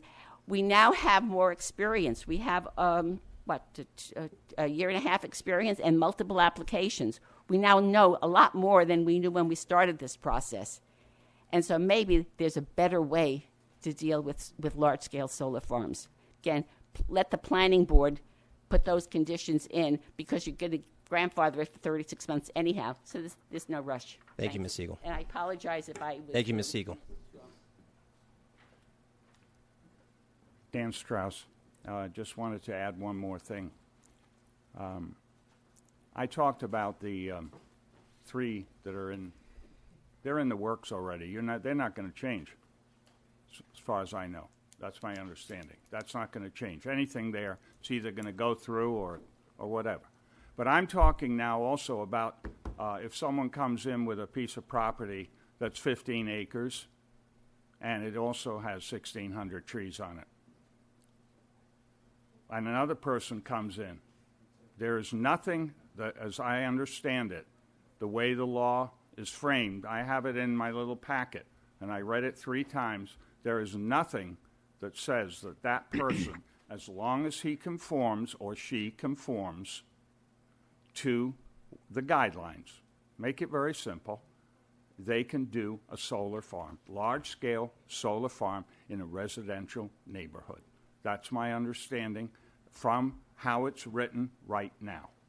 So it's into the future that I'm also making my comments, because the others are simply for effect, but they're really of no effect because it's a done deal. So thank you very much. Thank you, Mr. Strauss. Thank you, Mr. Strauss. Any other comments? I'll get a word in edgewise. I'll be very brief. No screaming. Hey, Sarah, it's fine. Sarah Wilson again. Hi, Sarah. At the last town board meeting, I spoke about ways that the solar legislation should be improved, could be improved. And when we were first involved in looking at the law, we set the preference, but of course, you often can't anticipate what's actually going to happen. And of course, sure enough, there were some proposals, on heavily wooded parcels. And so, you have to kind of step back and say, how do we strengthen the law?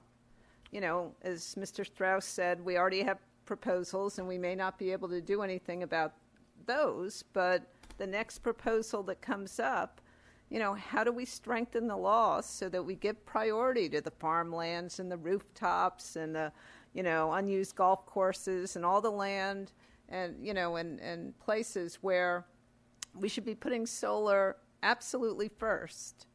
And only in those extraordinary situations should we be looking at these, heavily wooded parcels. So, there may not be anything we can do about the existing proposals, but, let's please think about how we can put something else in the law through whatever mechanism makes sense. I'm not an attorney, but, through whatever mechanism makes sense that would, enable us to provide preference to these other properties and really set a high bar for the proposals that would cause us to cut down, more than 1,000 trees. That's it. Thank you very Sarah. much. Appreciate it. Anyone else? Anyone else to speak on the matter? Going once, going twice, sold. Comments from the board. I'd like to get John Teger up here while you guys are making comments, but from the board? Yeah. We walked into the solar law came about, and we kind of mirrored the NYSERDA law because we started getting applications, and we had no law, so it was catch as catch can on what we could do. So we adopted some or all of that NYSERDA law. Then we strengthened it. Now we're strengthening it again. As everybody knows, I've probably been here longer than most people in this room. I've seen what the area was prior to all the trees that are here now. It's my fault. I asked him to be at the podium. Like I said, I've probably been here longer than anybody in this room. And I've seen what this community was with the farmland that most people here haven't seen. Okay? There was less trees then than there is now. Oh, yeah.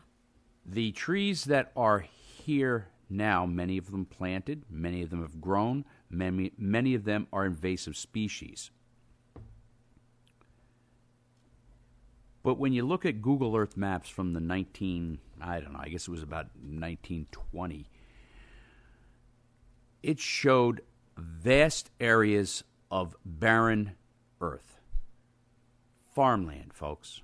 That's what was here. You look at what's here now and compare it back to the earliest ones that you can find. It may not be 1920. I forget which ones I looked at. But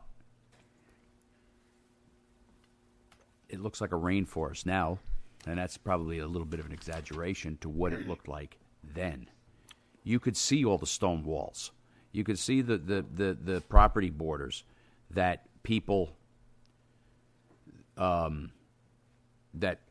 had laid out to clear the fields. If you just look off the Conic State Parkway, you can see all the sectioned properties that were farm fields. You look at a lot of the areas around. You go up and down Stony Street. You go up and down a lot of these areas that still have trees in there. They were clear, folks. Our planning department is taking solar on a case-by-case basis. No one likes the ground-mounted solar panels less than me, okay? And I'll be the first one to admit it. That's why I started first. I guess I went nuclear, and I wanted a moratorium. Period. The end. I don't want to see these darn things on the ground. But we put our collective heads together, and we strengthened our law. And I think we strengthened our law in such a way that it was respectful to everybody. Will it probably need a little bit of tweaking down the road? Absolutely. Mm-hmm. Absolutely. Limiting them in neighborhoods. What I'm talking about is going out on your back deck, folks, and seeing, I don't know how many solar panels you can put on an acre piece of property. I have no idea, because you'll never see it in my yard. On my roof, maybe, but never in my yard. I don't like them. I think their runoff is going to cause, and Mr. Moskowitz, you brought this to my attention, and you were 100% right. The runoff from them is going to be a sheeting action rather than a drizzling action on the ground, and it's going to cause washout. I don't care what anybody tells me, because they're not doing drainage underneath them. They're not doing water retention. If they're on the side of a hill, it's going to run off in a sheeting action. We need to plant some river birch trees. These are developments. These are lots. These are places they shouldn't be. I also agree that, and I was corrected by a astute member of our planning board that said that it's not commercial, it's not industrial. I agree. It's industrial looking. Okay, it's not industrial. You think noise, you think smokestacks, you think this. Salute. But it is industrial looking. You folks are 100% right. That's why we limited it to 2 acres and above. And the amount that they can put on 2 to 5, which would be, I believe, or 2 to 10. I can't remember. It's 2 to 5 or 2 to 10. 2 to 5, I don't think you're going to see it in this area. There's 20% of the land that you can put 2 to 5 on, or and then it goes from 10 to on up. It was also brought to my attention that when you go into a development, or you start building a development, let's say they wanted to do the development up on East Main Street, where they were going to put, I think it was somewhere around 150 units. You most likely would take down more trees than the solar would. I don't know. I didn't go in and count the trees. But I do know that our planning department goes on a case-by-case basis, does balloon tests, and checks to see that they're going to be shielded from view. I do respect the trees. I think they do a wonderful thing. We have a lot of unmanaged forest around here that we'll never be able to manage, quite frankly. And the trees just keep growing, whether they're invasive species or they're actually the hardy oaks and maples the hardwoods that we like. The Soundview property, when that was brought up, I think the Soundview property would be one of those on a case-by-case basis, and I don't believe in this hamlet that you would see our planning department allow, and I'm not going to speak for our planning department, but I don't think that you'd see our planning department allow it right off of Route 118, like I've seen on different areas in New York State, where you drive up a country road and boom, there it is.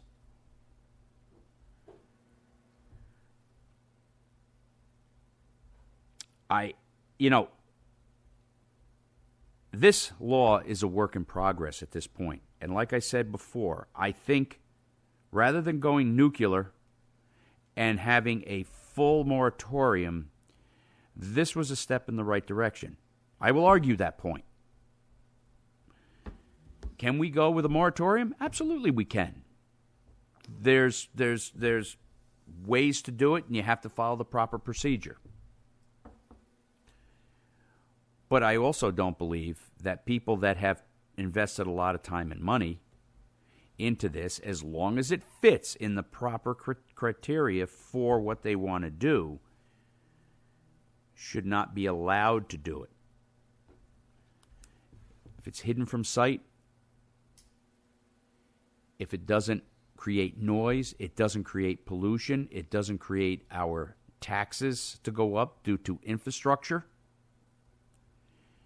it may not be 100% win, but there has to be, and it was said tonight, there has to be a balance.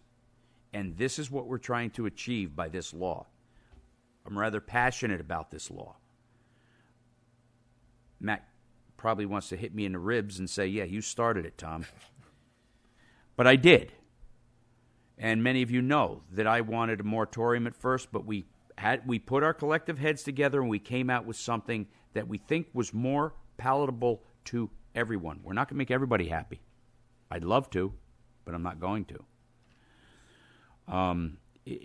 In regard to, this is kind of an offshoot on it. The Hilltop Golf. You know, I've been hearing about Hilltop Golf is this and Hilltop Golf is this for the past almost 8 years. The man has made it nice. I will stand by that also. Take it to the bank.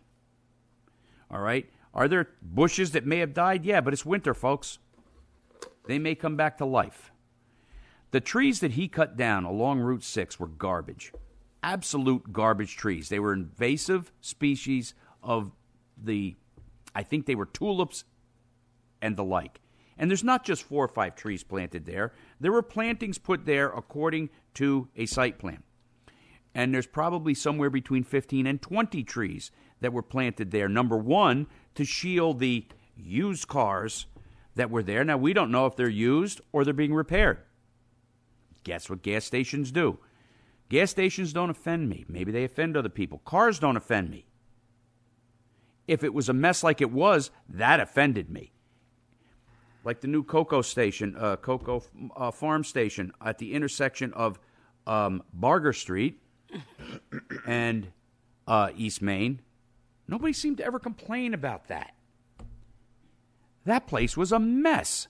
There was 134 cars in any sort of disarray, spewing oil on the ground, so on and so forth, and parts all over the place. But nobody seems to complain about that. We complain about a man that cleaned up his property. And I got to be honest with you. And I'm going out on a limb here, and Matt, hit me if you want. I know, lots of profession.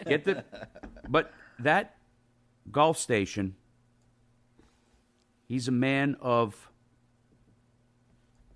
Indian descent. And it almost seems that there might be a little bit of prejudice going on.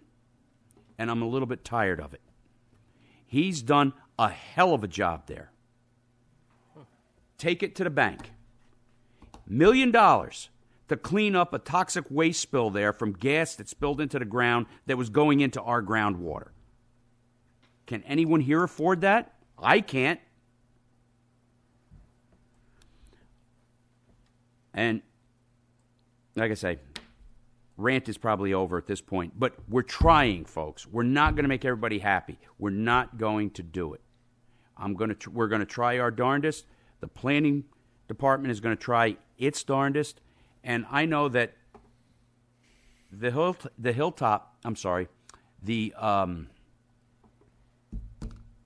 off of Lockwood, the Lockwood Road project is not a real high priority on their list. They don't like what they see. The Strawberry Road one I'm not sure of, and I'm sure John could probably talk about each of these intimately.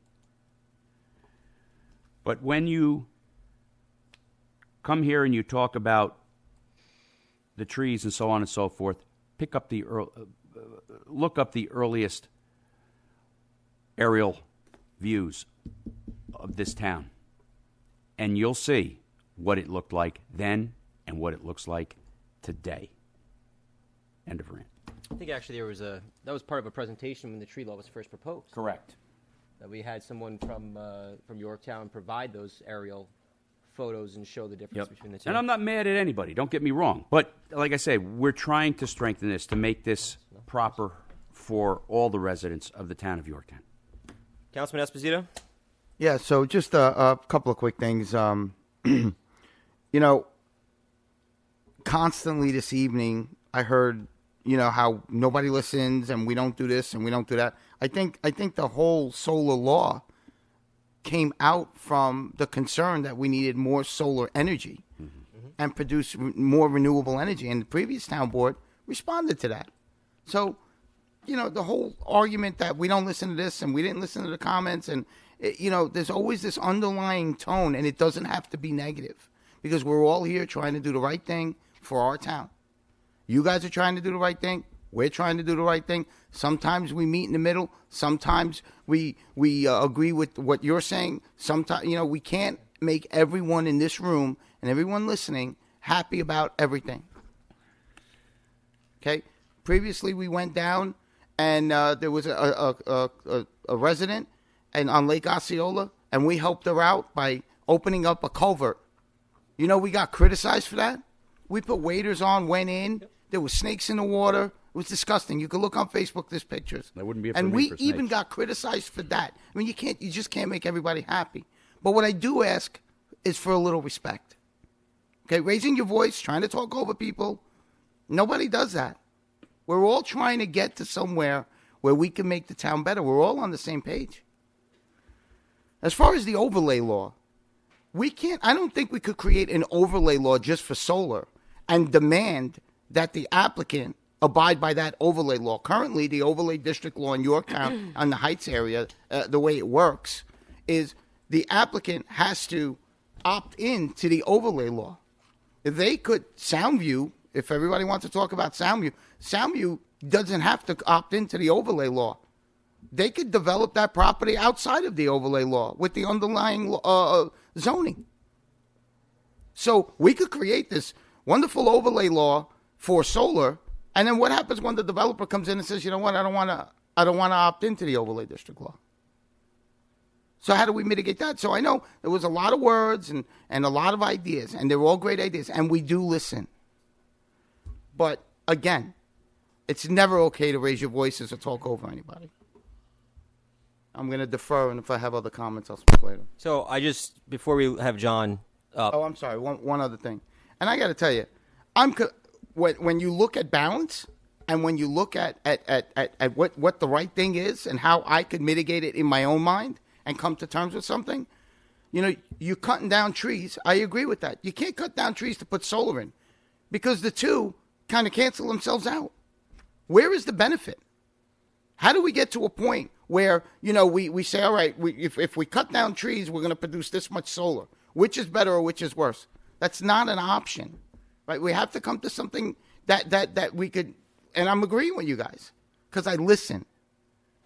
But the point is that cutting down 1,600 trees to put up solar panels, you just canceled it. It's a negative and a positive. It just canceled itself out, in my opinion. Thank you. Thank you, Councilman. And I think you're right. We did listen, which is why we have amendments. Well, excuse me. We did listen, which is why we had the original law, because we heard from our professionals and we heard from the business community. We heard from our friends who are environmental advocates that there's a need for solar, and we recognize that. Hence the law. And again, we listened when we heard that the law needed tweaks. Hence the amendments. That's why we're here. And so I agree with Councilman Esposito. I agree with Councilman Diana. This town board listens to the residents. Doesn't mean we're going to agree. Doesn't mean we're going to agree. Previously, we had a public hearing on this topic. That public hearing was closed without discussion. That was done in error. We got it wrong. We messed up. It happens. So here we are, having the conversation, listening again. The difference this time, we did add the one provision that was advised by council, but we recognized the need to have a more developed and full conversation. We could have passed it. We could have passed it last week. We could have said, no, we don't want to listen to anybody. Forget it. We didn't. Here we are. So, again, I think the comments made in that regard are completely false. Speaking of false, I do think there were some false arguments that were being presented tonight, personally. Yes, Mr. Strauss, I said we cannot sterilize the land. And I believe that. Property owners have rights. But to paraphrase what you said last week, Yorktown should stop in time. I disagree with that. In fact, I've said standing still isn't an option. So we have to have these conversations. We have to figure out a solution.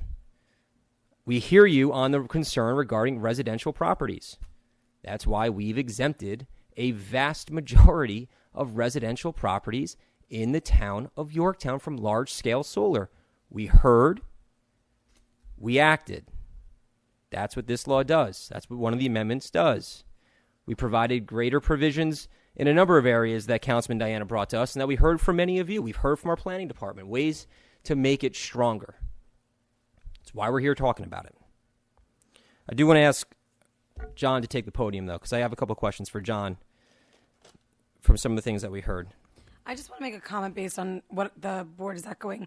I'm grateful for everyone's input. I'm also very sorry if you didn't feel like you were heard. It was a lot to digest, and as Councilman Tom and Diana said, it is in motion and it's still growing. And as we keep moving forward and actually go into production, we'll start to understand more of what we need to imply. So I just want to make sure that everyone knows that I'm sorry if you didn't feel heard, but we did hear you and we did research it and we are learning and exploring. John, you get 2 seconds for me? Because we still have lots to go through tonight. Yep. So I think that some of the things we heard tonight were tailored for very specific reasons. Because no one talked about the screening requirements in our code. Can you please explain again the screening requirements that are in the code and how that impacts projects? In the special permit for solar, yes, there's a requirement in particular for residential properties that the project be screened. It's a must. It shall be screened, and the planning board makes the determination to the extent that that is proper and adequate. So the idea and the way it's written is that each project that's in a residential district must be screened to the extent with a variety of measures, which can be fencing, earth berms, vegetation, trees, etc., so that the visual impact is really negated and removed in terms of that development. With, of course, the grading of the land in Yorktown and northern Westchester, it's not going to be completely 100% possible, but certainly from the immediate neighborhood, that is the idea for that to happen. In commercial zones, it's a little more flexible if you think of commercial properties, that there is a requirement to screen to the extent that is practicable. Mm-hmm. That's a little bit laxer because it's understood that commercial properties are very public properties. Mm-hmm. They front on major roads, and you're not going to be able to put up earth berms and fences in front of a commercial property. So canopies will likely, to the extent that they go over parking lots, will be seen by the public because you won't be able to screen them. But they will be screened to the extent and softened where they are able to do that adequately, and in particular where a commercial property may abut residential properties. That's where it becomes more important. So can I just ask, since some of our guests brought up the Soundview property, that is a residentially zoned piece of property, correct? Yes. So since it's residential Mm-hmm. and it's over the threshold, Yeah. conceivably, Mhm. they could propose solar. They could. How does the screening play a role in that? They would have to screen all the way around the property. That you have to keep in mind that property has frontage on 3 roads. Right. One state road, another major collector road, and Yep. another a residential.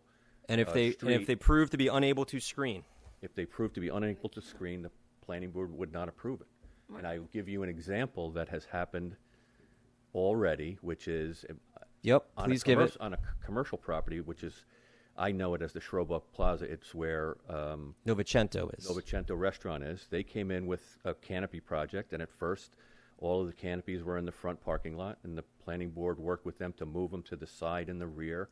Eventually, the planning board indicated to the applicant that there wasn't going to be, in their collective opinion, enough screening or mitigation to satisfy them. Right. And that project died because of that. So the planning board does have that subjective authority to look at a project and determine whether or not it has been adequately compliant with the law. Now, one of the things that we keep hearing, obviously, this is a whole, seems to be collision course regarding trees.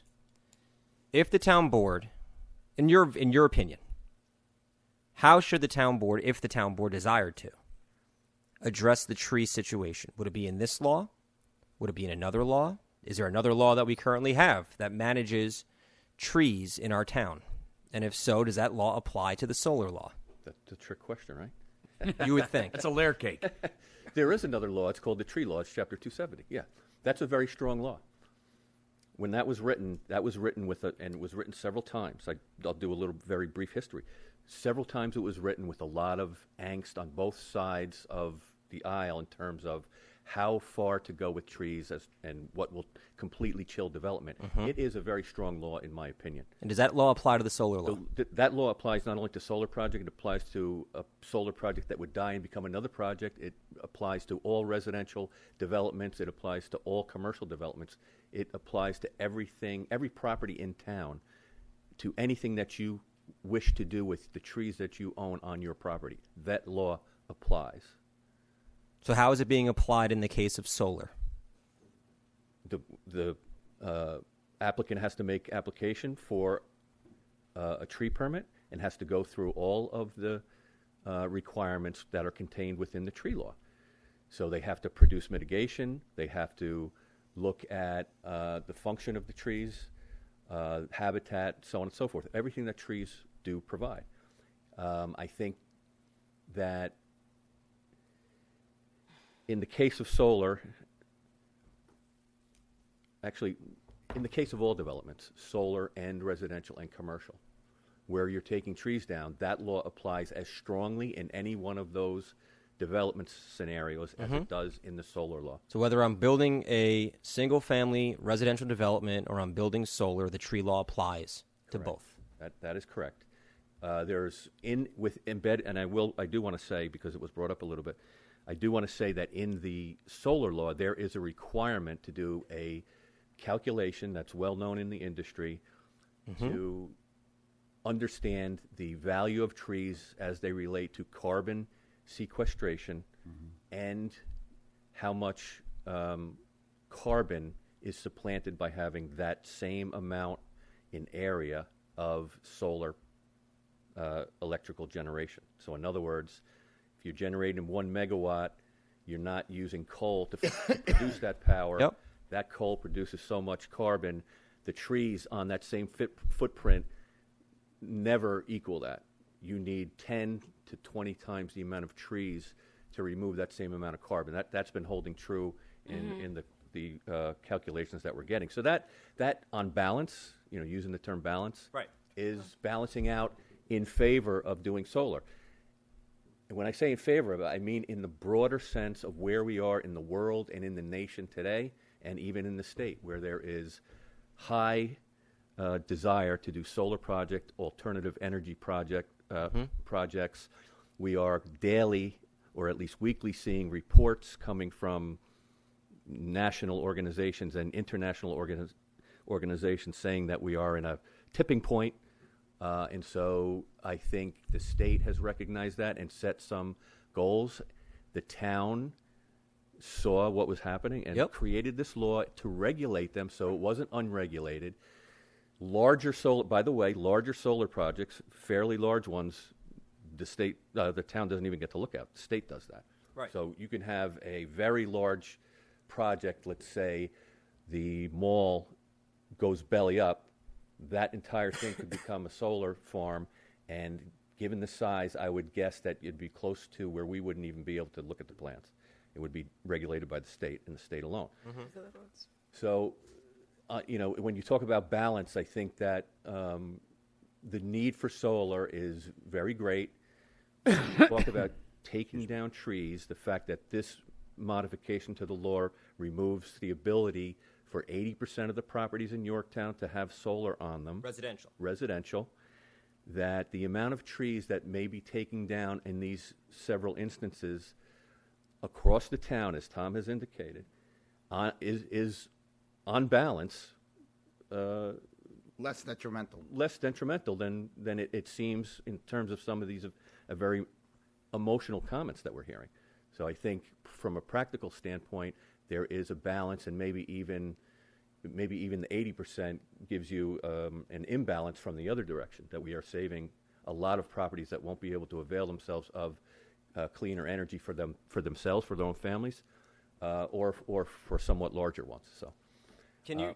I'm sorry. Go ahead. Go ahead. No, go ahead. My other question that I wanted to I made a note of this. Mr. Strauss discussed the fact that there hasn't been any development that's moved to solar.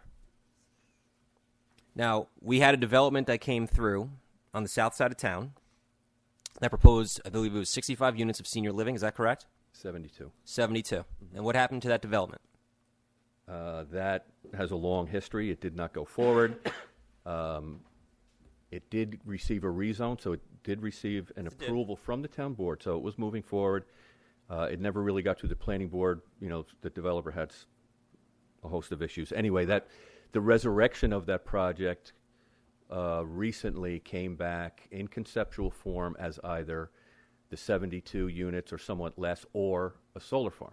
Yep. And the solar farm was proposed on essentially the same area of disturbance that was proposed for the 72 units. And if I remember correctly, there were comments from, it came before the planning board, if I remember correctly. It did, yes. And there were positive comments from the members of the planning board on the fact that it transitioned away from the development and towards the solar. Yes, essentially, yes. Now, the other itch I have to scratch, since we keep hearing about trees, in those cases when you have a collision between residential and solar, how do you manage the tree situation? Well, you manage it like we manage any other development, really. And in particular, we have now the tree law that's been in place since 2019, the current tree law. So we manage it under that. There has to be mitigation.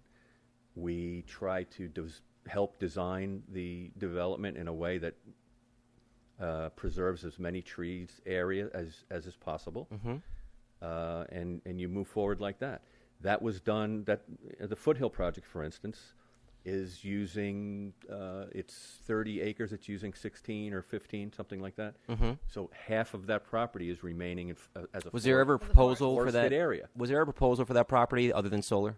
There was a 20-unit single-family development that was proposed. And in that proposal, what happened? When was that, by the way?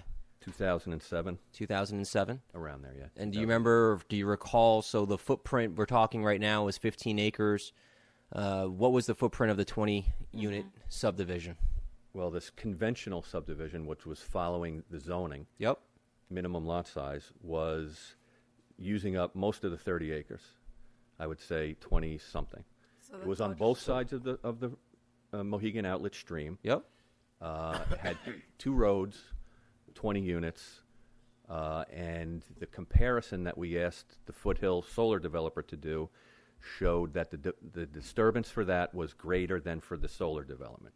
Now, the planning board at that time asked that they do a cluster subdivision and see how a cluster subdivision would look and what that would do for the property. That was able to do the 20 units on the same side of the property that the solar is going now. So that was a fairly equal amount of disturbance for 20 units.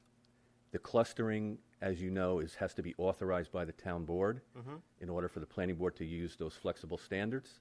That was referred to the town board, and the town board did a resolution of approval for that clustering. So that subdivision met or rose to that stage where it was approved to do clustering. In 2008, that's when we had the big downturn, and the applicant, the housing market dropped, and so did that project. That proposal. So it originally was going to be a much larger footprint, and we would have, and then after much discussion, much larger there was or same preservations footprint of having the same footprint, and then the market went belly up. So technically, we're approving on Foothill the same exact we did with the cluster. Same footprint size is what John's saying. It's the same. That existing board would approve the same size. It's the same size as the cluster. About the same disturbance. Right. The Foothill Solar to the Foothill cluster subdivision.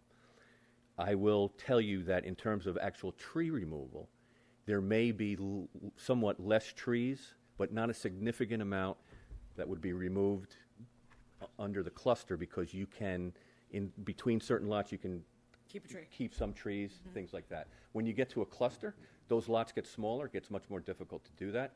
Secondly, you also have to remember that when we live on about 3/4 of an acre or less, we tend to live on all of that land that we have. The lot size of the house. Once it gets over 3/4 of an acre, we tend to not need as much land for outdoor living and so on and so forth, the yard, the side yard. Right. So even though you can strive to save some areas in a subdivision, often you'll see some tree removal after the fact because people need space for their kids to play, et cetera, et cetera. So Right, you have to keep that in mind as well. So let me There'll be recreational space that they're going to. Yeah.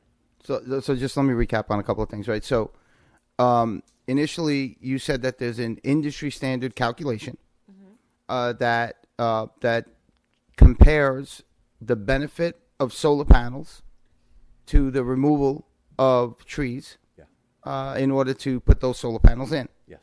And what's holding true almost all the time, I think you said, is that the benefit of the tree removal is more detrimental than it would be to leave them there and put solar panels. So putting the solar panels in are less detrimental. Putting solar panels in terms of what it does to removing carbon from the atmosphere is a greater environmental plus than leaving the trees. So it's less. The solar panels are less detrimental. Yes, correct. They're more of a benefit. They're moving in the direction that the whole world wants us to move in. Right.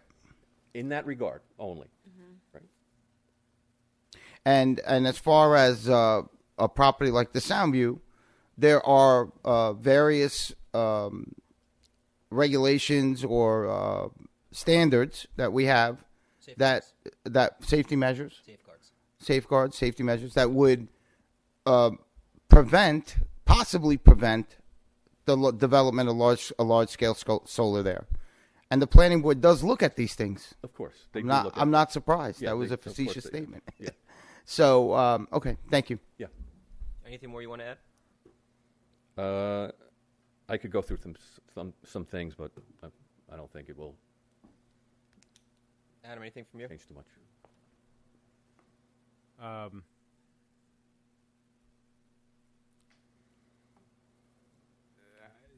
think John hit most of the points. I mean, I would just add that, there was some argument that if you do nothing, the planning board can implement the changes that are being made. That's just not accurate. Yeah. I'll add one more thing. Oh, I'm sorry, can you say that again?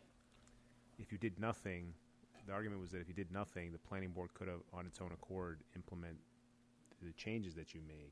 But that's not accurate. John? Some it could. Some it could, but not the restrictions. Yeah, I mean, you're changing, minimum lot size, right? They couldn't increase the required minimum lot size if you set it at 2, they can't change it to 5, right? They couldn't as a blanket policy. No, of course not. Okay. Right. Thank you for correcting that. Did you want to add anything, Yeah, I John? just want to add one thing on please.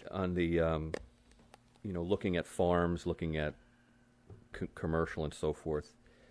So we have 3 that have been approved. One is on Hemlock Farm. One is on Acadia Farm. We have a canopy project on IBM parking lot. The Kitchewan Farm project is nearing completion, and I think will gain approval.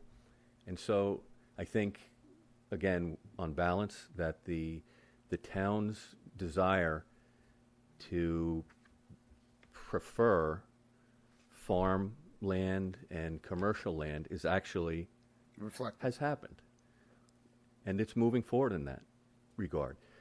IBM, for instance, it's a very big property. The canopy was in the elbow, so to speak, the inside elbow of the building. You're only going to see it as you drive into it. Mm-hmm. It's going to do a lot for IBM. It's a 5-megawatt project, very big.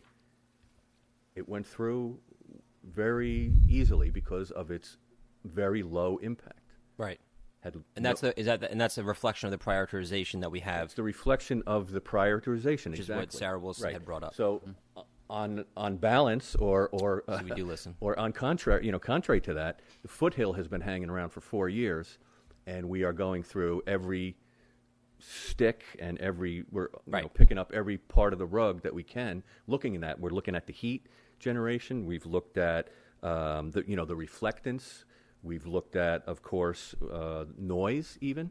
Yep. So there's nothing that we are doing that vastly different examination. It's a vastly different sense. examination. Yeah. Although, we're supposed to treat everyone equally, but nevertheless, their impacts are such that it bears some different scrutiny. So. Yeah. Yeah, I mean, I'm not. I got to be honest. I'm not a big fan of this large scale solar, but and tearing down all these trees. But you look at each project individually, and you see how much of the property they're taking. I mean, you're doing the right thing. Yeah. So. I just got back from a birthday trip, and Happy birthday, by the way. Oh, thank you. The entire island of Bermuda is incredibly green. It was so impressive, and if they were able, looking at water, there's very little habitat. I mean, where there was habitat, there's plenty of roosters running around town, but they had. Are you rubbing it in that you were there? Yes, a little bit, but they had solar and charging stations so discreetly done. And it was so beautiful. And I just felt like I was going to come home and just install heat pumps. And I was like, I'm just going to go. Like, it was wonderful. It was really wonderful. So I do see that there is a way to move. And I understand that there's a sacrifice, right? So, but I do know that if we just open our eyes and see how to do it, there's got to be a good way of doing it. Because there are islands. I mean, they were paying $12 a gallon for gas. Yeah. Like, it was getting to the point where, and everything's imported there, and it was magic to see how we could just plug into things, and everything just felt so freeing, and the air smelled so much nicer. Granted, it was Bermuda, but, Rub it in again. All righty. Thank you, John. Thanks, to the John. board, what do we feel like doing? I say we hold off right now. I think we've listened to the folks. We've changed things. We've heard things they said. We have laws in effect that curtail certain things and certain things that shouldn't be done. I think we should close. Can I still speak or not? The mic is still open. We haven't closed.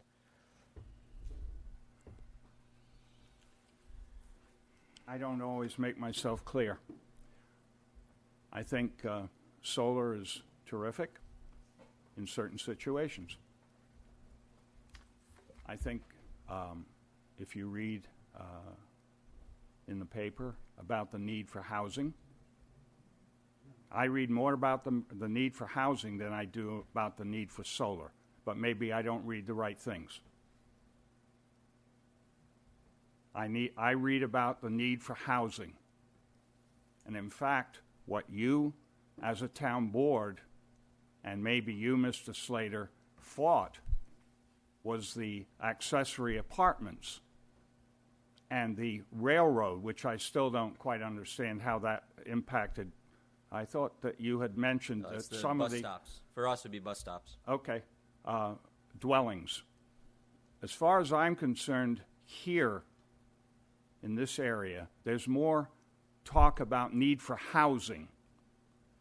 So it becomes a battle about housing and solar, and I've mentioned that in a couple of my emails to you. That's how it comes off. But residential to me means housing. It doesn't mean large-scale solar. That's the point I'm trying to get at. And when I mentioned the Soundview property, I did not mean it literally. We understand that. I don't know that you do. Because No, some of the no, we do. remarks, I was using that as a metaphor that you want to see 1,000 trees or 1,500 trees knocked to the ground. And my contention is, and I will leave it at this, finally, that the way your law is written now, there is no provision which prevents future applications for large-scale solar in-ground in residential neighborhoods of any acreage size.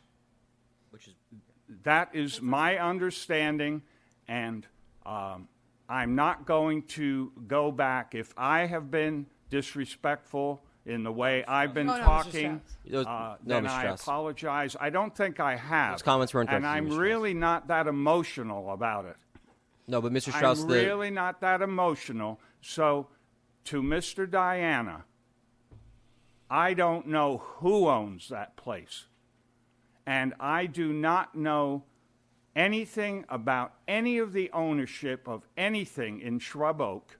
And if they were in such disarray when you were on the town board, those properties, that as a member of the town board, maybe as I keep doing all the time with your cooperation, go after some of these places that look like hell. And maybe that would have been the more appropriate thing to do at the time. Thank you very much. Thank you, Mr. Strauss. Thank Just you, as Mr. a Strauss. point of information, that the amendments do limit large-scale solar on residential properties. I just want to make sure we're clear. Yes. Limits large-scale solar on residential properties. That was Councilman Diana's biggest gripe. The law is that we're stronger. proposing limits large-scale solar on residential properties. It's in the there. proposal that we've been trying to make. Those are the amendments. So I just want you to know, just point of information, because you said that there's no prohibition. That's what we're trying to accomplish here with these amendments. I'm just making sure you're clear. So, and in regard to the what you had said about what I said, I did take action to it, and now you see we have a much nicer looking Cocoa Farms where that ugly Getty station was, number one, and the gentleman who did the golf station has cleaned it up beautifully. It's no longer broken down trucks and stuff like that with a broken down stockade fence around it that looked like crap, quite frankly. So I'm going to get up one more time. Go ahead. I will get up one more time. We talk about mitigation. That's all I'm talking about. I'm talking about mitigation. I understand where the trees are. I've been by there. I understand the trees that you're referring to. But my understanding was the main point. I came here, I sat and I listened, was the fencing and the bushes. I'm sorry, Mr. Strauss. Can we just? It's getting late. Okay. If we can just keep it focused on solar, we're way off topic here. Because it's mitigation. I am. And the point I'm you can getting keep at, your- that yeah. mitigation was not followed. That's all I'm saying there. Noted. And I doubt, or I have qualms about future mitigation Understood. for the projects on solar. Thank you. That's my comment. Thank you. Mr. Strauss, Proceed. I really admire your passion to make our town more beautiful. Okay, what drives me crazy, a lot of these places, a lot of these are businesses. They were built backwards. You know, none of them face the street. It drives me nuts. It drives me absolutely crazy. I don't think that it's a good look. All right, but that was done in the '60s sometime. So I really had no say back then. Really wasn't even around back then. But anyway, I appreciate your comments. Yeah, I don't care. I think we should adjourn it. I think we should just take a breath. We received a lot of comments. Let us digest it. That means listen. See if we can come up with some understanding of where we're trying to go, and we'll work with our town attorney and our planning director and continue the conversation there. So I personally think we should adjourn it. All right, I'll go along with that. Go ahead. Others? You guys are No, good? I agree. Absolutely. I'll make a motion to adjourn. So moved. Second. All in favor? Aye. Okay, our apologies to our guests. I know it's late. We're going to go quickly. We're going to just change a couple things around. I'm going to have Arbor Day come up, and then our EV car charger issue, because we have guests in the back who've been patiently waiting. The rest are all staff. They So, just learned about solar. Arbor Day, Mr. Kellner, Mr. Klein, and by the way, The heck with the staff. I thought I was going to announce this earlier in the evening, but congratulations, Yorktown. We are once again being recognized as a Tree City, USA. And planting river birch. By right? the Arbor Foundation. I know, they're my favorite trees. We did receive the letter just today, and we will once again celebrate this great designation. And Mr. Kellner and Mr. Klein, thank you again for your leadership on this. Thank you. Our 11th year. How are you, Bill? I haven't seen you in a long time. Yeah, it's good to be here. Thank you. Yes, That's I'm Bill wonderful. Kellner. I'm Larry Klein. And Larry, same. We haven't seen you. I see Larry. I see Larry once in a while, like every day. Arbor Day, gentlemen. What do we got planned? So, well, first of all, Councilman Diana and our town clerk are very familiar with the traditional Arbor Day we've been doing over the years. We skipped it in 2020, Mm-hmm. and in 2021 we had an abbreviated ceremony that the three of you were there. It was a great ceremony. It was nice. Over at the library. Yeah. This year we're going to go back to more. We're trying to go back to more traditional Arbor Day. Great. So we'd like to invite everyone on the board, including our new members of the town council, and everyone in the room and everyone watching, to come to our Arbor Day celebration, which is going to be on April 29th, Friday afternoon at 4 p.m. It's going to be outside Town Hall here. And we have a draft proclamation that I can forward that to the town clerk and to your Please, yes, to your office, Supervisor that'd be great. Slater. Thank you. And we have a draft budget, which if you could. Ooh, a budget. Yeah. Budget. So we have a few things. Larry has been very actively trying to get donations. So. Thanks, Larry. We've solicited donations from. Thank you, Larry. Con Ed. Make sure you hit Con Ed twice. Right. Yeah. Well, Con Ed, I know we've heard about Con Ed tonight. They're donating seedlings like they have in the past. Yep. Good. Right.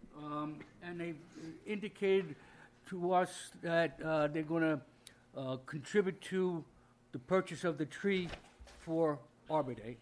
Great. We've also solicited from Chamber of Commerce, Small Business Association, the Elks, the Lions, the PBA, Yep. and the Rotary Club. Mm. So we're hoping to get, some I'm sure you'll get there. get something from them. No problem. Initially, we plant a tree every year. Yep. Okay. Initially, John, who's on the Arbor Day committee, suggested, due to the renovations you've had in front of Town Hall, Yep. planted a tree there. Great. We're looking at getting a dogwood. Good. Now, Love it. depending on the conditions that you have in 6 weeks, I don't know whether it would be appropriate to have a ceremony in front of Town Hall. Yep. or in Patriot Park. Maybe Patriot Park. Okay, so that's up in the air right now. Yep. I would imagine Patriot Park would be the right, The Girl Scouts safest are working place. there, right? Yeah. Yes. Yeah. From our arborist, Keith Shepard, has looked at Patriot Park, and we're running out of space. Yeah. Planting trees there. Yeah. It's wonderful. There you go. Put this tree That is a back. high class problem, but we can find another park. Well, I think we'll have a spot. We should be able to have a good spot for one dogwood. So Con Ed has been a part of Arbor Day going way back. So they have been very generous, and they give out these real. They're going to be at the ceremony. They give out their arborists come and they give out these really nice seedlings packaged up very nicely. So I want to thank them for participating again. Yes. So the ceremony is going to be like Councilman Diana and Town Clerk know. The Girl Scouts will lead a procession, lead the Pledge of Allegiance to begin the ceremony. We're going to have an introduction. I think Larry will probably do that. We're going to have supervisor's going to read the proclamation, probably speak a few words. The council members are free to speak.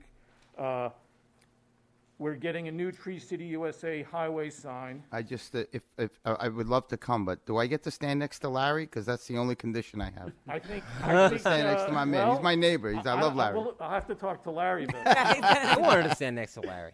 You stand on the other side. But I hope you can come. I hope you I'll can be there. figure out how to be there. So and Councilman Lachterman too, who's. We'll see about him. He may still be in Zoom land. Okay, well he can zoom in. Right there. So then the other thing we're trying to get going this year again is we've traditionally had a 4th and 5th grade poster contest for Arbor Day. Awesome. And we're hoping we get some good submissions. Traditionally, what's happened is that Keith Shepard and another member of the Tree Conservation Advisory Commission picks the 6 top posters in the 4th and 5th grade, and then the council meets, supervisor and council members meet and rank those, decide who's first, second place in each grade, Yeah. first, second, third in each grade. And that's not an easy task, Bill. Oh, I know. It's one of your hardest tasks. Yeah, and, that's right. they're good. Right. And So- eventually, the winning posters are made into banners. Oh, great. You'll see them in April, the past banners, if John can find them. Yeah, John. No pressure. They're in the closet. I think John, the you're getting part- called out again. I think It's a John Taggart. Hey, Bill, I got a question for you. So, Miss Kivel, she's a fourth grade teacher in our high school, in our grammar school. She's fourth grade. Which school?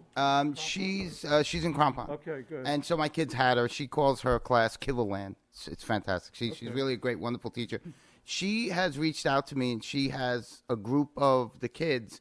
They sing about preserving the earth, or I don't know the exact song, but they do a whole thing. And she's reached out to me, and she's asked me if I could get the kids to come to events. This would be We are perfect. aware of that. Yeah. Matt Slater's assistant, Jenna, sent us an email about a fifth grade class that wants to sing a song. Right. So Maybe that's we only got that today, so we're Yeah. investigating that. Oh, Yes. that's great. That's I can put you in touch with her. Well, Okay. good. Let's give him. Absolutely. Go right next door and give it to him the number. I get right next door. I'll stop by Larry when he's No, walking his dog by my house. I think that's and I hope those kids do posters too. But Yeah, I'd they love to have them sing. they come with posters and they have a whole, and I want to get them involved in other town events and chamber events and stuff like that. Okay. But I think this is just like right in line with what they're talking So about. for the new members, what we do is with the posters, because we may have only 6 winners, but we may get 20 posters, whatever we get.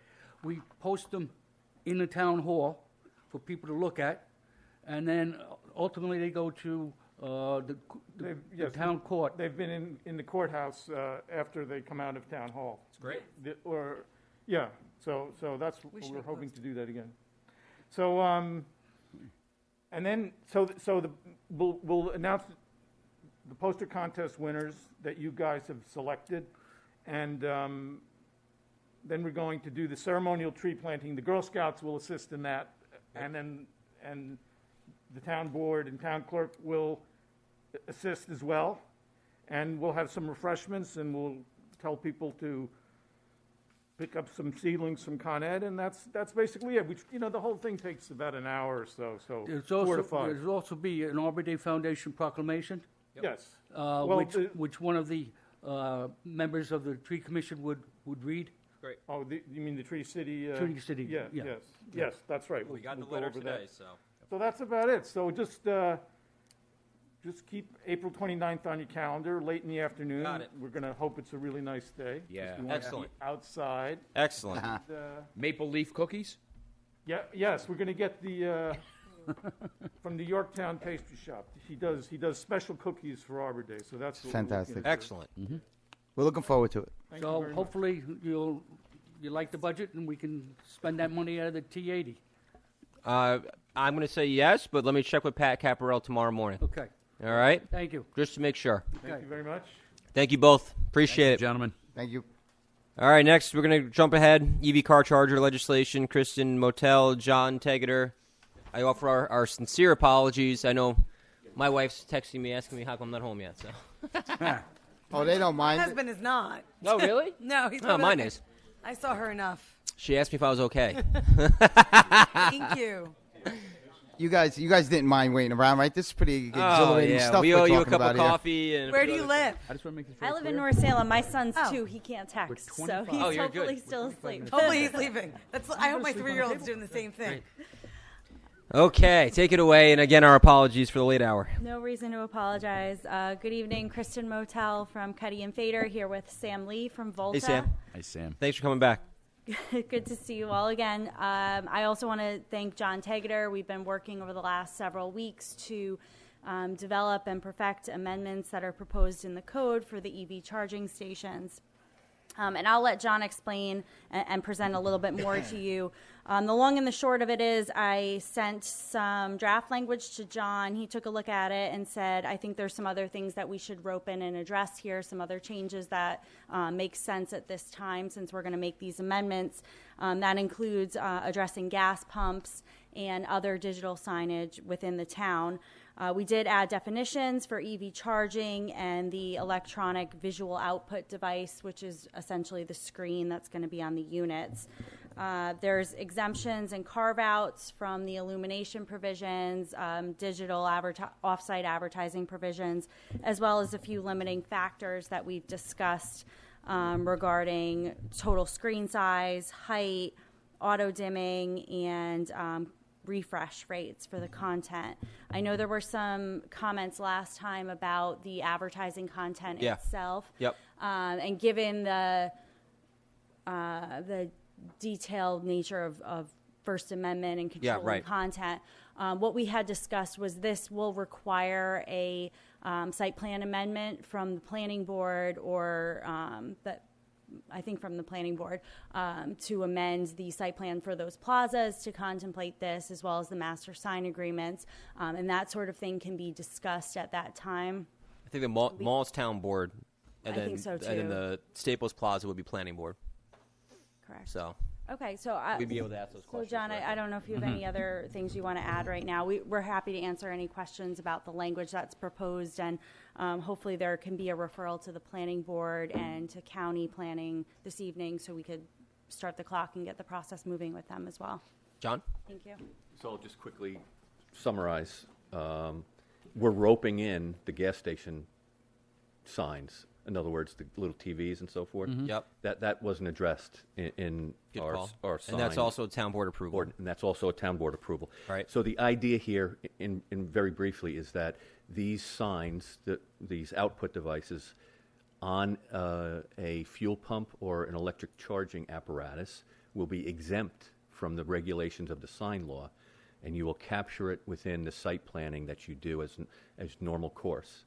So when these things come, you have to approve where they go, how they go, what they affect, and the number of them on any site plan, whether it be the mall or Staples Plaza or a gas station. So it's made sense to exempt them from an additional permit just for the screen. Okay? And essentially that's exactly what it does. And what it does, it sets forth, as Kristen alluded to, some standards in terms of height, width, the size of the screen and things of that nature. Kristen, process-wise, do you think that makes sense? To capture it as a site plan? I do. I think that's what we've been doing in other jurisdictions. Okay, if that's what's required, these are larger plazas, so they do have to be contemplated by the owners anyway. Right. So that makes sense. And the law actually also will permit them only in the CRC and the C1 districts. Okay. So initially we had proposed all commercial. But we limited that. Yeah, John recommended some limitations, and we're okay with that at this time. Okay. Talk to me about the content. Types of advertising content. Sam, do you want to explain a little bit? So right now we're giving a lot of sharing of advertising time to our partners. So groceries are a big partner of ours. So Stop and Shop. They would have time to advertise. We work with Coca-Cola, nationwide brands. We also work with real estate companies. So those partners can also advertise on our screens. We would refrain from having anything related to marijuana, guns. Anything political. I will say, though, that we did have some content related to Ukraine and the kind of discourse there. Mm-hmm. So we are willing to stand up for the community and for what we believe is right, but we will not get political in any way. That'd be like news. I'm sorry, Sergio. No, go ahead, Tommy. That'd be like news. I think some of them I've seen at gas stations have like the weather, a little splotch of the weather and a little bit of news or something of that nature. That while you're pumping your gas. No news. We do not. There's just advertisement, right? Just straight advertising. Static images.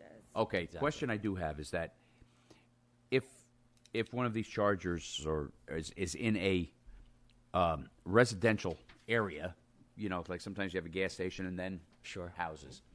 Does it also have an automatic volume lessening? There's no sound. No sound. There's no video. Oh, okay. Yep. So the amendments that That will apply to gas pumps. John can speak a little bit more to this, but I believe they also require separate approvals for a site plan and special permit, which would be contemplated in those specific installations. Okay, So, thank you. because Voltas are static, silent images. Already. Hypothetically, because you said refrain from, you didn't say it's just like out of the question. So hypothetically, if there's something on there, how do we deal with the content that would be on there if it was something that was political or about guns? Or we deemed inappropriate. Right. Right. So I'm your local representative. So, you have Kristen's contact, you have my contact. You could reach out to me and I will talk to the team. So there's that kind of relationship that we build with the towns. When I say refrain, I'm just saying, technically, anyone can put anything on a screen, but Volta would never put such things on a screen. But when you come to us for your site plan approval, do you bring to us some of the people who are going to be advertising? Do you have any idea? Yeah, we can bring a sample, but we can't guarantee that, this partner will want to advertise at this location. Such, Yep. And also, they do have contracts with the plaza owners, so Right. that's also contemplated there because, Staples doesn't want Office wants to Max. protect themselves from these kind of Want messages. Office Max too, ads. right, yeah. I gotcha. Right, and that's something that DJ doesn't want Sam's Club. Yeah, and that's something that I was thinking along those lines. So let's say there's something on there and it's contrary to. It doesn't necessarily have to be political or anything like that.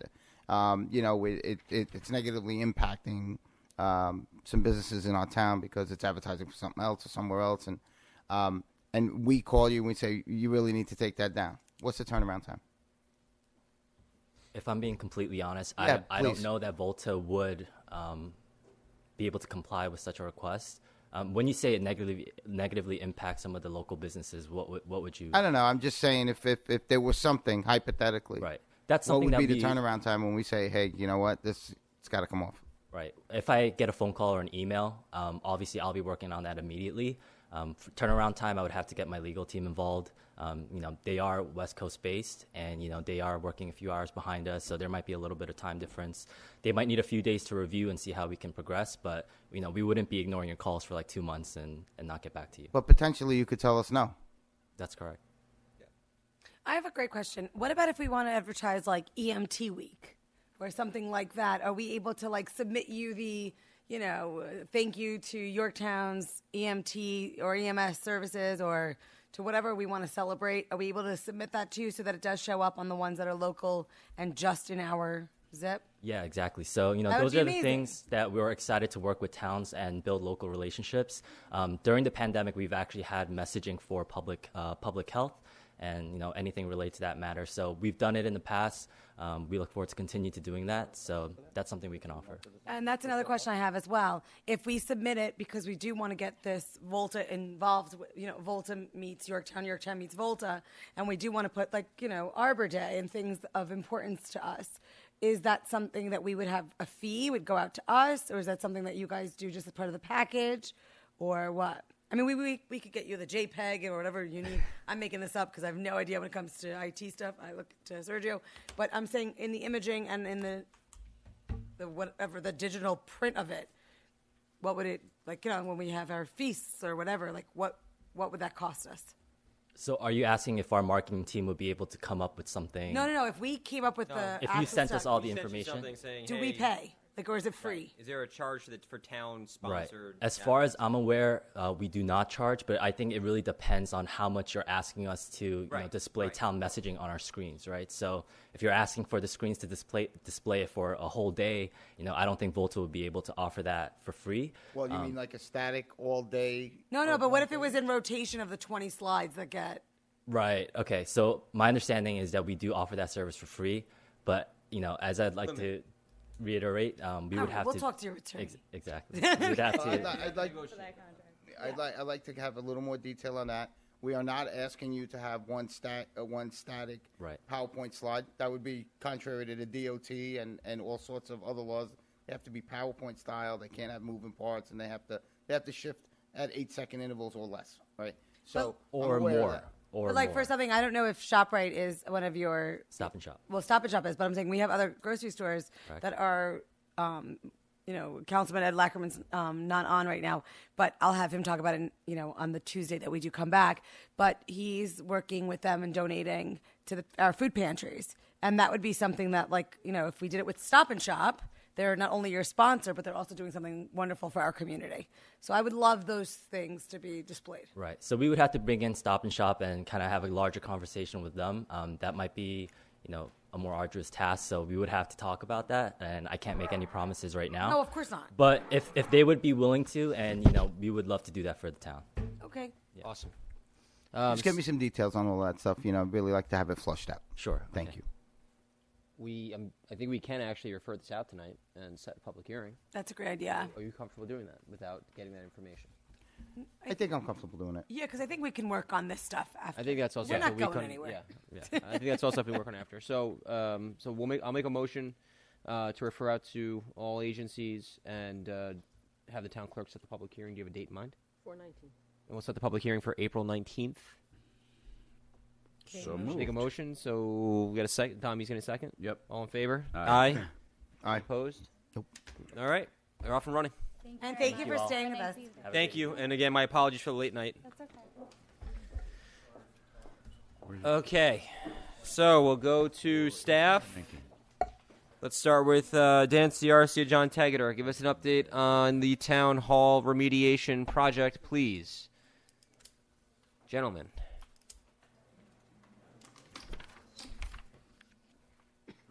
Hot off the press? Oh, we're going to old school, huh, Dan? We're going to bring it up to the table. This is paper. That's a piece Love of it. paper. It's a piece of If paper. you send me the PDF, I can put it up there and everyone can see what we're looking at. Tommy, can you get this? Uh-oh. We don't have an easel anymore, do we? It's beautiful. You want to run down and email it to me? Um, All right, so while he's running someone. downstairs, let's move on to John Tegeter, Forestry Grant. Can you discuss this, please? Hey, John. How are you? Long time no Long talk. time no talk. So there's an opportunity that has cropped up that came from our grant agent, LeBerge, that provides money to buy properties For open space? For open space related to forestry management and so on and so forth.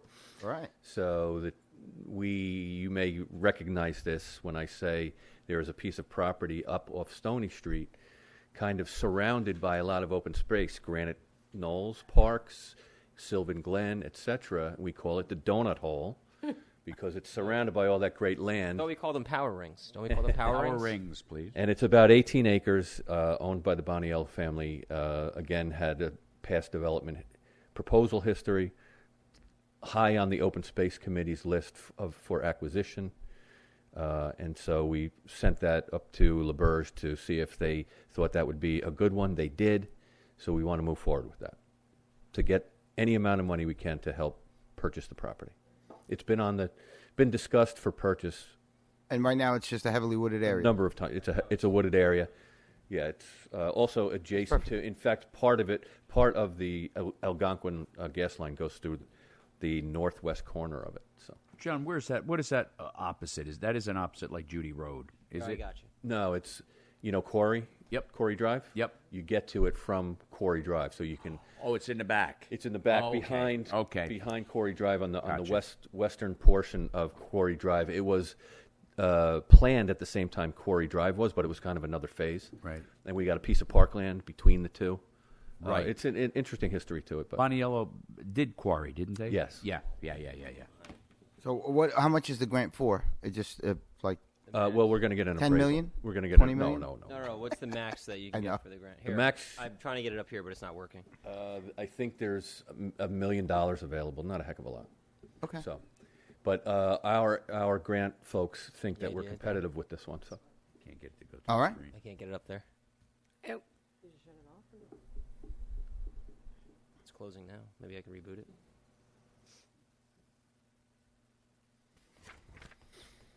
Play failed. Are you connected? You're I not was connected? thinking the other side of the road. What's Bring what? The whole computer? how far does the old white barn area go? Do you recall that we got that You're not broadcasting. not long ago? No, I'm not. Where the old white barn is the old milk barn.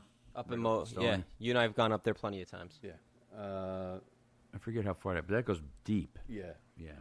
This I don't think it's abutting that. No, Yeah. wouldn't touch that. No. Sylvan Gotta reboot the top one, Road yeah. comes down. If you know Sylvan Road comes all the way down to the woods, it loops around. Yep. Next to that, bordered by the gas line. To the east and north is Granite Knolls Park. Yes. The brand new one. And you can get into it from Quarry Drive. You go to the dead end. There's actually a right-of-way between the last two houses, believe it or not. But you can get to it from the dead end. There's a trail that comes around. You can loop around and go up Northway right into it. Yes.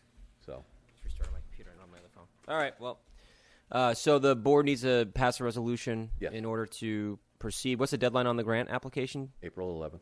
Okay, so are we able to pass it tonight? Do you have a copy of the grant? 'Cause my computer's restarting. I do not. I don't have a copy of the... Jenna, do you have it? Resolution. I'm sorry, a copy of the resolution. I know Robin sent it to me, but it's just my computer's on the fritz. See what happens when I use that thing? Do you have a hard copy? No. So you're just giving permission for them To apply for the grant. Apply for the grant. So we'll just make a motion authorizing the application for the forestry grant for the Boniello property. Yeah. So moved. We have a second? Second. All in favor? Aye. Aye. Any opposed? Motion carries. All right, John, you're off the hook. Why don't you stick around, though, because we're going to talk about a bunch of your stuff. You'll be back on the hook. Dan, you're up. I'm trying to get in. It's not. Are you Yeah, trying to get see? in? I'm trying to get in, too. All right, you should have my email. Hold on, I'm pulling it up right now, and we're having some technical Enter the code. Hold difficulties. on. 9247. You do have the paper ones. Okay, I'm We in. do have the paper one. Here.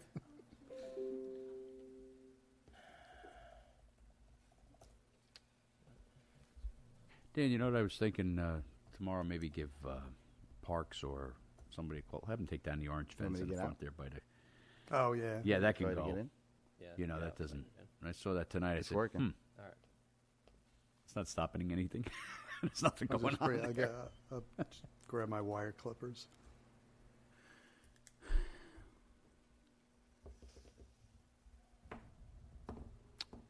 Well, I'll talk in the meantime. So I've been working with John Tegeter. So Who's that? we've got. Sorry. I think you met him earlier this evening. So we did get our final survey for There you go. not only the front of town hall, but also to provide us with some additional survey information for other projects we may want to do down the road. So we have that. So we started laying out, and I'd say essentially John and I ended up on the same page. I think the only slight difference was how we were approaching reconstructing the stairs over by where the handicap ramp is now. So we have to make adjustments because of the grading. Over here? Correct. So that's John's approach there with the angled stairs. Mm-hmm. Coming up on the landscape, right? And then you should have another one, Matt, which would be it's a slightly different thing. But anyway, so what it amounts to is the grade had to be cut down to accommodate the ramp. So we have to deal with that in some fashion. So the other stuff that we're talking about is materials, railings. If we want to do any lighting out there. It's tired. Yeah. You do. I give it to the IT guy. He'll figure it out. And we also added, we met, I guess it was last week, Con Ed came out and we talked about our point of entry. Oh, right. So we looked at that last week.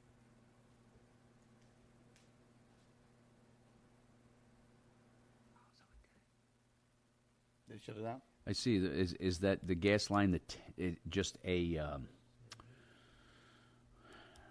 proposed, because we had talked about having the meter put on the far corner and then running into the building from there, correct? I mean, we could still change that if we want to. They just, Con Ed is the way they are. They wanted to know a location. I don't know that it's a deal breaker if we decide otherwise. Yeah. But for the purpose of just, presenting what we're doing here, yeah, I mean, we could bring it in over by the far end of the building, and then it would just be more internal piping. And I see where you put it there, so it'd be less internal. Just yeah, be you'd still have to popping go. around, You'd so still to have to speak. go through the old. There's the old vault that the assessor uses. Yeah. But it would be less disruptive. But I don't think it would take that long, quite frankly, to run the pipe through the building. Because you'd go through the bathrooms and you end up in the boiler room. We also could put it right outside the boiler room, but we also talked about just trying to hide the thing, which we could also do with landscaping. Is this for the gas line or for For the gas line. What about for water? Like for the plants and stuff? Did you think about for the drip hoses and whatnot? Is there a spigot out there? I mean, there is one, but it's not the most elegant installation of a hose bib. So, we could do a more proper job of that, I suppose. Times now, no? Yeah, now would be a good time for it. Yeah, of course. But anyway, so I think it's just two different ways of doing the same thing. We sort of, John and I went to our respective corners and pretty much ended up in the same place. The other thing I should point out too that we're proposing is you have some irregularities in the curb line out there. There's like a bump out right now. If you look, you can see like sort of the dotted line, which represents the. I'm sorry. Where am I? This one right here? Oh, I'm still using this one. Yeah, you used it. Yeah, I mean that one. I guess you could see is And what's the dotted line? the dotted line is where the walkway is right now. Got it. But you can see like right where the handicap ramp comes out. There's kind of like a curve there where it goes. That's the existing curb line now. There's an irregular. Yeah. Over here. Where are you? Talking about here. This here. Oh, I got This you. is the ramp up. You come across, you get to the stair, you ramp up and around. This is a curved area. Yep. That's what you're talking about, right? Right. It's it's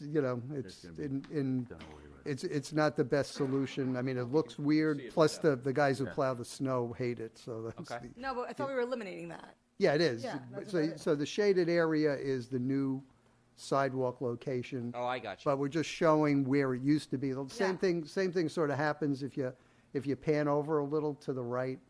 We were smoothing that out too because there's like a Here? regular, right there where the curve out right is, here. right? Because there's like almost like there's like an angled curb alignment. So again, it's just smoothing it out. And the stairs that are going diagonal or going straight, are they the same height, same pitch? They're just, it's just right. cosmetic, kind of going with the flow to have it. Well, Like, what's the point of the angle versus the straight? Like, what would you find? the problem is the same regardless of which way. No, it was. problem throw things Sorry, Tommy. Sorry, Tom. The problem is the same. The problem is that with the excavation for the wood ramp, excavated right up to the stairs. So all of that is subject to erosion Runoff. coming Yeah, totally. down and being undermining the stairs. There's not a lot of room to work in there, so it's almost impossible to get somebody in there to build a wall underneath it. So in my view, it's easier to move. Oh, you're this- saying for the footing of the stairs? Yeah, there's no To get footing. under That's it. that's basically a slab stair that's just But- sitting on the ground. So there's nothing underneath it. So you got to deal with that. I think moving back, my approach was moving it back. You can manage the workspace and the grading. Dan said has a little bit different, and that's up to. I'll go with what Dan feels. No, but again, still That's doing. why we're showing you both scenarios. Yeah, but both are going to try to fix exactly what you're saying. Yes. So what's going underneath it? Because you know how we said we were talking about like the water. You have to do a wall. You have do. to do a wall under. And you're going to put a PVC pipe to run the water. It's going to come from behind, right? Killing Tom. Yeah, you You have to do a wall. We're back over here, right? But yes. What's wrong? This wall right here. Right. And I think Dan will agree that that wall will have to come. Well, couldn't you just do a rebar Across with the bottom some of the stair concrete if you cinder do it that blocks and pour? You'll have to elongate. It could be any that. kind of a wall right there. Well, No. the difference It's more of is a the footing, shaded right? area is going to be concrete So it's on holding the grade, erosion. whereas the Yeah. stairs will be more Sorry, of I a didn't- structure. So I like the angle stairs better, though. Right, so it ends I up like being the a angled wall. stairs better too. Let's see the I angle have a stairs. preference. Angled stairs, these ones. Angle's nice. Okay, just remember, we're going to have to build a wall on an angle. And then just make sure that there's, like, where's the water? Okay, so when the water comes down, It goes through the wall, the little 2-inch PVC or whatever we put in through there, and it gets. There's not a whole lot of water. But really. now we got plans. Just saying. I'm just saying. There is going to be some watering. It's going to go right into the driveway. Yeah, exactly. I don't really go ice skating. I like my heels. So where are we going with the water? Well, it comes out of the wall, you mean? Like the Or just the run? Because naturally, we had talked about this. It goes up and over and down. Well, I mean, right now that same area runs off, and it doesn't jump the curb. No, because usually I would cut the asphalt. Like, remember we used to do those little, what the heck am I talking about? You know the divots that they go into that the water finds gravity and goes to the magic lane? It's not going to get to the parking lot. No. Okay. We won't get down there. We'd be Okay. good. Where does that We leave do a us? lot of mulch and all that other good stuff. Won't be a lot of water. Won't be a lot of water coming out of there. Okay. But you have to hold back the grade. And is that regular wood or was that pressure treated wood, like composite? Timber pressure treated with vinyl Yeah. deck, timber tech deck and vinyl railings. Doesn't swell so much. The stairs here will have metal railings, by the way. Metal into the composite? Oh, okay. Not touching the composite. I was gonna say It's going to be metal into the concrete. concrete. Okay. So you have an anchor, like some sort of an anchor inside the concrete. Okay, I was gonna say, don't do that. That's not gonna hold. So both drawings incorporate the same thing where they take out the bump out on the other side, the angle stairs. Mhm. So it's all the same except for the angle of the Except for stairs. the angle and the color, right? Meaning like it showed it better on the other one. Yeah. I say we go with the angled stairs. And how is the curb? Same height all the way across? Is there gonna be to get off and on? At the front of the steps that you can see there, it Mhm. will be like now. You'll walk flat, and then you'll have to turn and go up a little. Right. You had little said it was ramp. gonna look Yep. like a little ramp. And then the major ramp or the longest ramp will be that 18-foot section there. That's basically where it was before. So we're recreating that, but with some minor modifications. We could almost do away with the. Is this a good time to do it with the? Go ahead. I'm sorry. We could almost do away with the sidewalk that walks up to the steps off of the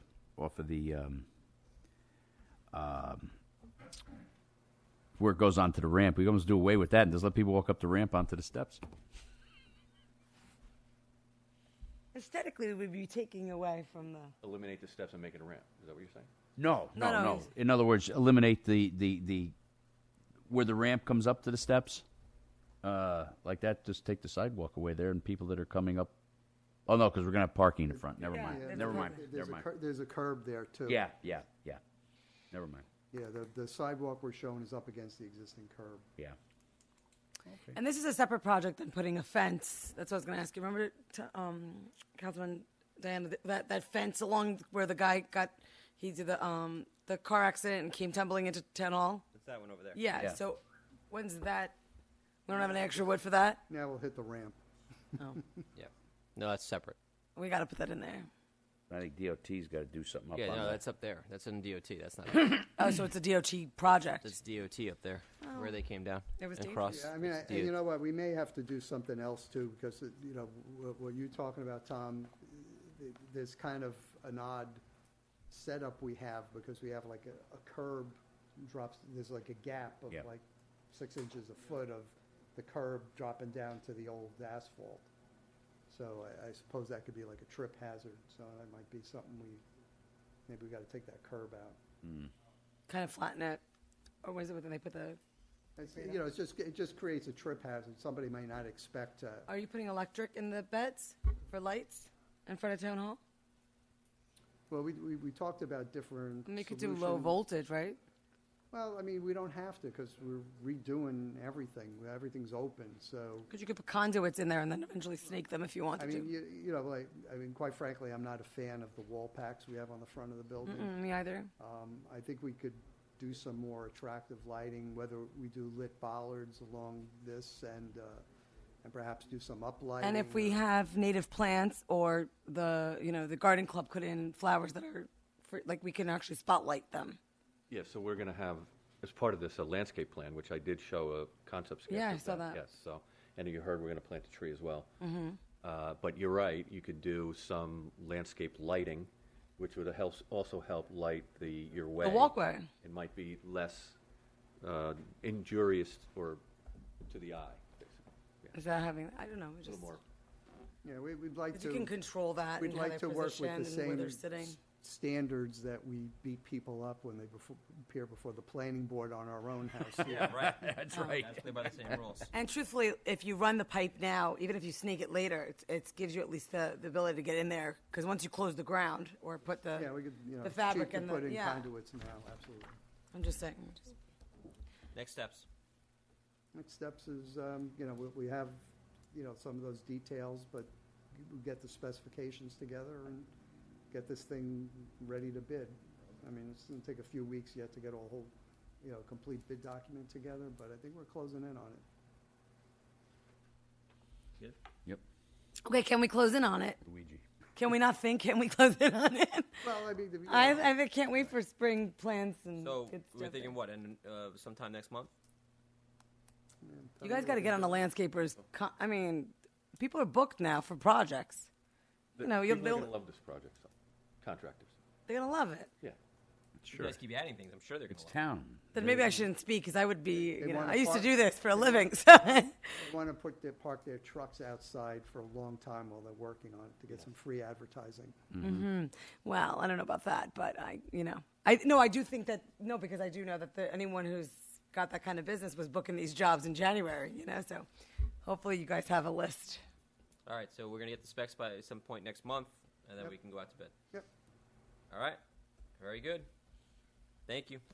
Anything Don't else forget, we from got the that board? tree. We got that tree. Got a plan. Oh, Thank you, fluoride. gentlemen. Jeez. All right, Dan. Update us on fluoride. Thank you. Thanks, So- Sean. So we've got a deadline coming up at the end of the month where we have to fill out the paperwork calling the project complete to make our peace with the State Department of Health. The local Department of Health, I'll probably know tomorrow when they're going to come. We were waiting to get an empty chemical tote from the Joint Waterworks. So that arrived today. So we'll be, they should have hooked it up. The contractor was out there today. So now we'll be able to test with water. So that's the goal is to get our consultants that do the automated programming to make the system work. And the health department will come out and that would be, what we need to get is what's called a approval of completed works. Right. Once we get that letter from the health department, we can then bring in fluoride and put the facility into service.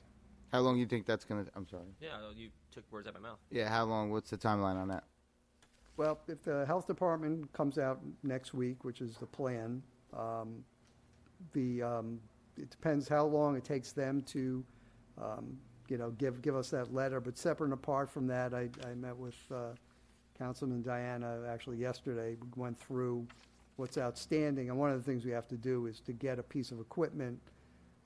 There's a gantry in there to lift the tote, but nobody got us I don't know what they assume, but we need something to put, it's like a palletized container, so we have to get a fork to go under it, to hook up to the gantry, to lift it up and slide it onto the pad. So at this point, we're thinking the easiest thing is that we'll just order that directly. There was some discussion as to, it's not in the contract. I know we're kind of at our wit's end in terms of going beyond what we had hoped to spend on this project. But, we're at the end game now. And What's the ask? I believe it's $7,000 to get that part. But Yeah, it's something that, as going into the building, they had to do a containment around where this tote will sit. It's approximately a 4x4 cube. The gantry then, in other words, it'll come in on a whatever type of truck. Most likely will have a lift gate. They'll bring it to the lift gate. They'll lower it down, roll it into the building. Then we can come in with this fork mechanism that's on the gantry and roll it back and slide it onto the. Yeah. It's the safest way to do it. Yeah, but Yeah. I don't understand why they didn't think of it first. What's that, a high-low kind of Yeah, thing? right. Is that what you're saying? It's like No, almost no, like no. It's actually just kind of like on a. It kind of resembles what's on a concrete block truck. Oh, okay. That scoops the So it's got that and whole. does that way. Yeah, unfortunately, you can't bring it in, let's say, a pallet jack, because there's a curb segregating where the chemical is stored. No, I was thinking about those ones that you pump. Yeah. Well, I mean, you use that to get it into the building, but the problem is we have this curb. So you got to get up and That's over. the containment in case the tank ruptures. Yeah. So you got to get it up and over that. So that's the. And that's a pretty big up and over. Yeah. I mean, it's only like 4 inches, but. We don't have any Can I friends just that we can ask borrow again, it? though, when it came to the design of the project, this should have been included, I'm guessing? Yeah, I think it would have been a Good idea. acquired piece of what you need. So this is something that the company is charging us extra to use their mechanism? No, we have to purchase the equipment. So why can't we borrow it from a concrete company? No, because we need it there permanently. You need it there when you get it, when you get your next delivery of fluoride. Oh, every to time. put it Yeah, up and we'll be getting monthly deliveries of this chemical, so So it's an investment as well. it's just going to be part of And listen, operating I the don't wanna- facility. I'm not going to put our employees in an unsafe situation. No, where absolutely they're not. Dealing with chemicals. That's just not going to happen. Yeah, So, that's the whole thing. I think safety-wise, that would be the best way to go. Having Dan and I spitballed it back and forth a couple ways with ramps and the jacks, pallet jacks and pushing it up. Yeah, I think this. yeah, by and the far minute you have a safest way. spill, you just spent so $6,000. when do you you're going to get me a resolution? You need it tonight? I guess I really just need to know where the money's coming from. Well, you know who to go talk to. Yep. So with your blessing, we'll work out where it gets funded. And, and just to clarify, we've been funding this thing. We got most of it back through a grant, but it's been coming out of Water. out of water. So one of the discussions was, why can't Joint Waterworks pay for it? But ultimately, because it's specific to Yorktown, Joint Waterworks would bill Joint us back Waterworks anyway. actively opposes this whole thing, so Right. I hear about it every month. But putting fluoride in? Oh yeah. So, all right. That's a story. So we're close. Well, listen. I think from the board standpoint, we obviously recognize the need to purchase the equipment. So, go forth and conquer. We got to figure this out so thank this you. way we can wrap this thing up. All right. Okay. Thank you. All right. Yeah. Thanks, Dan. All right. So we just have resolutions. We're going to authorize the comptroller to process a budget transfer. This is a $10,000 from the capital contingency to building maintenance. As it states on the agenda, the replacement for the front door at the courthouse. This purchase is fully funded by the proceeds of a JCAP grant. We're authorizing the town clerk to advertise for a bid. This is the garbage and recycling contract. So I don't really want to say excited, but we're excited to at least be seeing it moved. So we are moving that forward. For the trash. And then we have resolutions to appoint community members to volunteer boards. Or we are appointing Tim McQuestion to Abaca, Gerardo Carfagno to the Conservation Board, Robert Lena to the Conservation Board, Jay Gusak to the Tree Conservation Advisory Commission, and Joe Verardo to the Tree Conservation Advisory Commission. We intend to have another round of interviews next month, so we can continue to put people on boards. And so we'll take a motion for all those resolutions collectively. So moved. A second? Second. All in favor? Aye. Any opposed? Done. With that, we'll make a motion to adjourn. So moved. Buona notte. Good night, everyone. So moved. Second. All in favor? Aye. Wait, what? Any Tell me to opposed? say second. All right. Good night, Yorktown. Good night, everyone.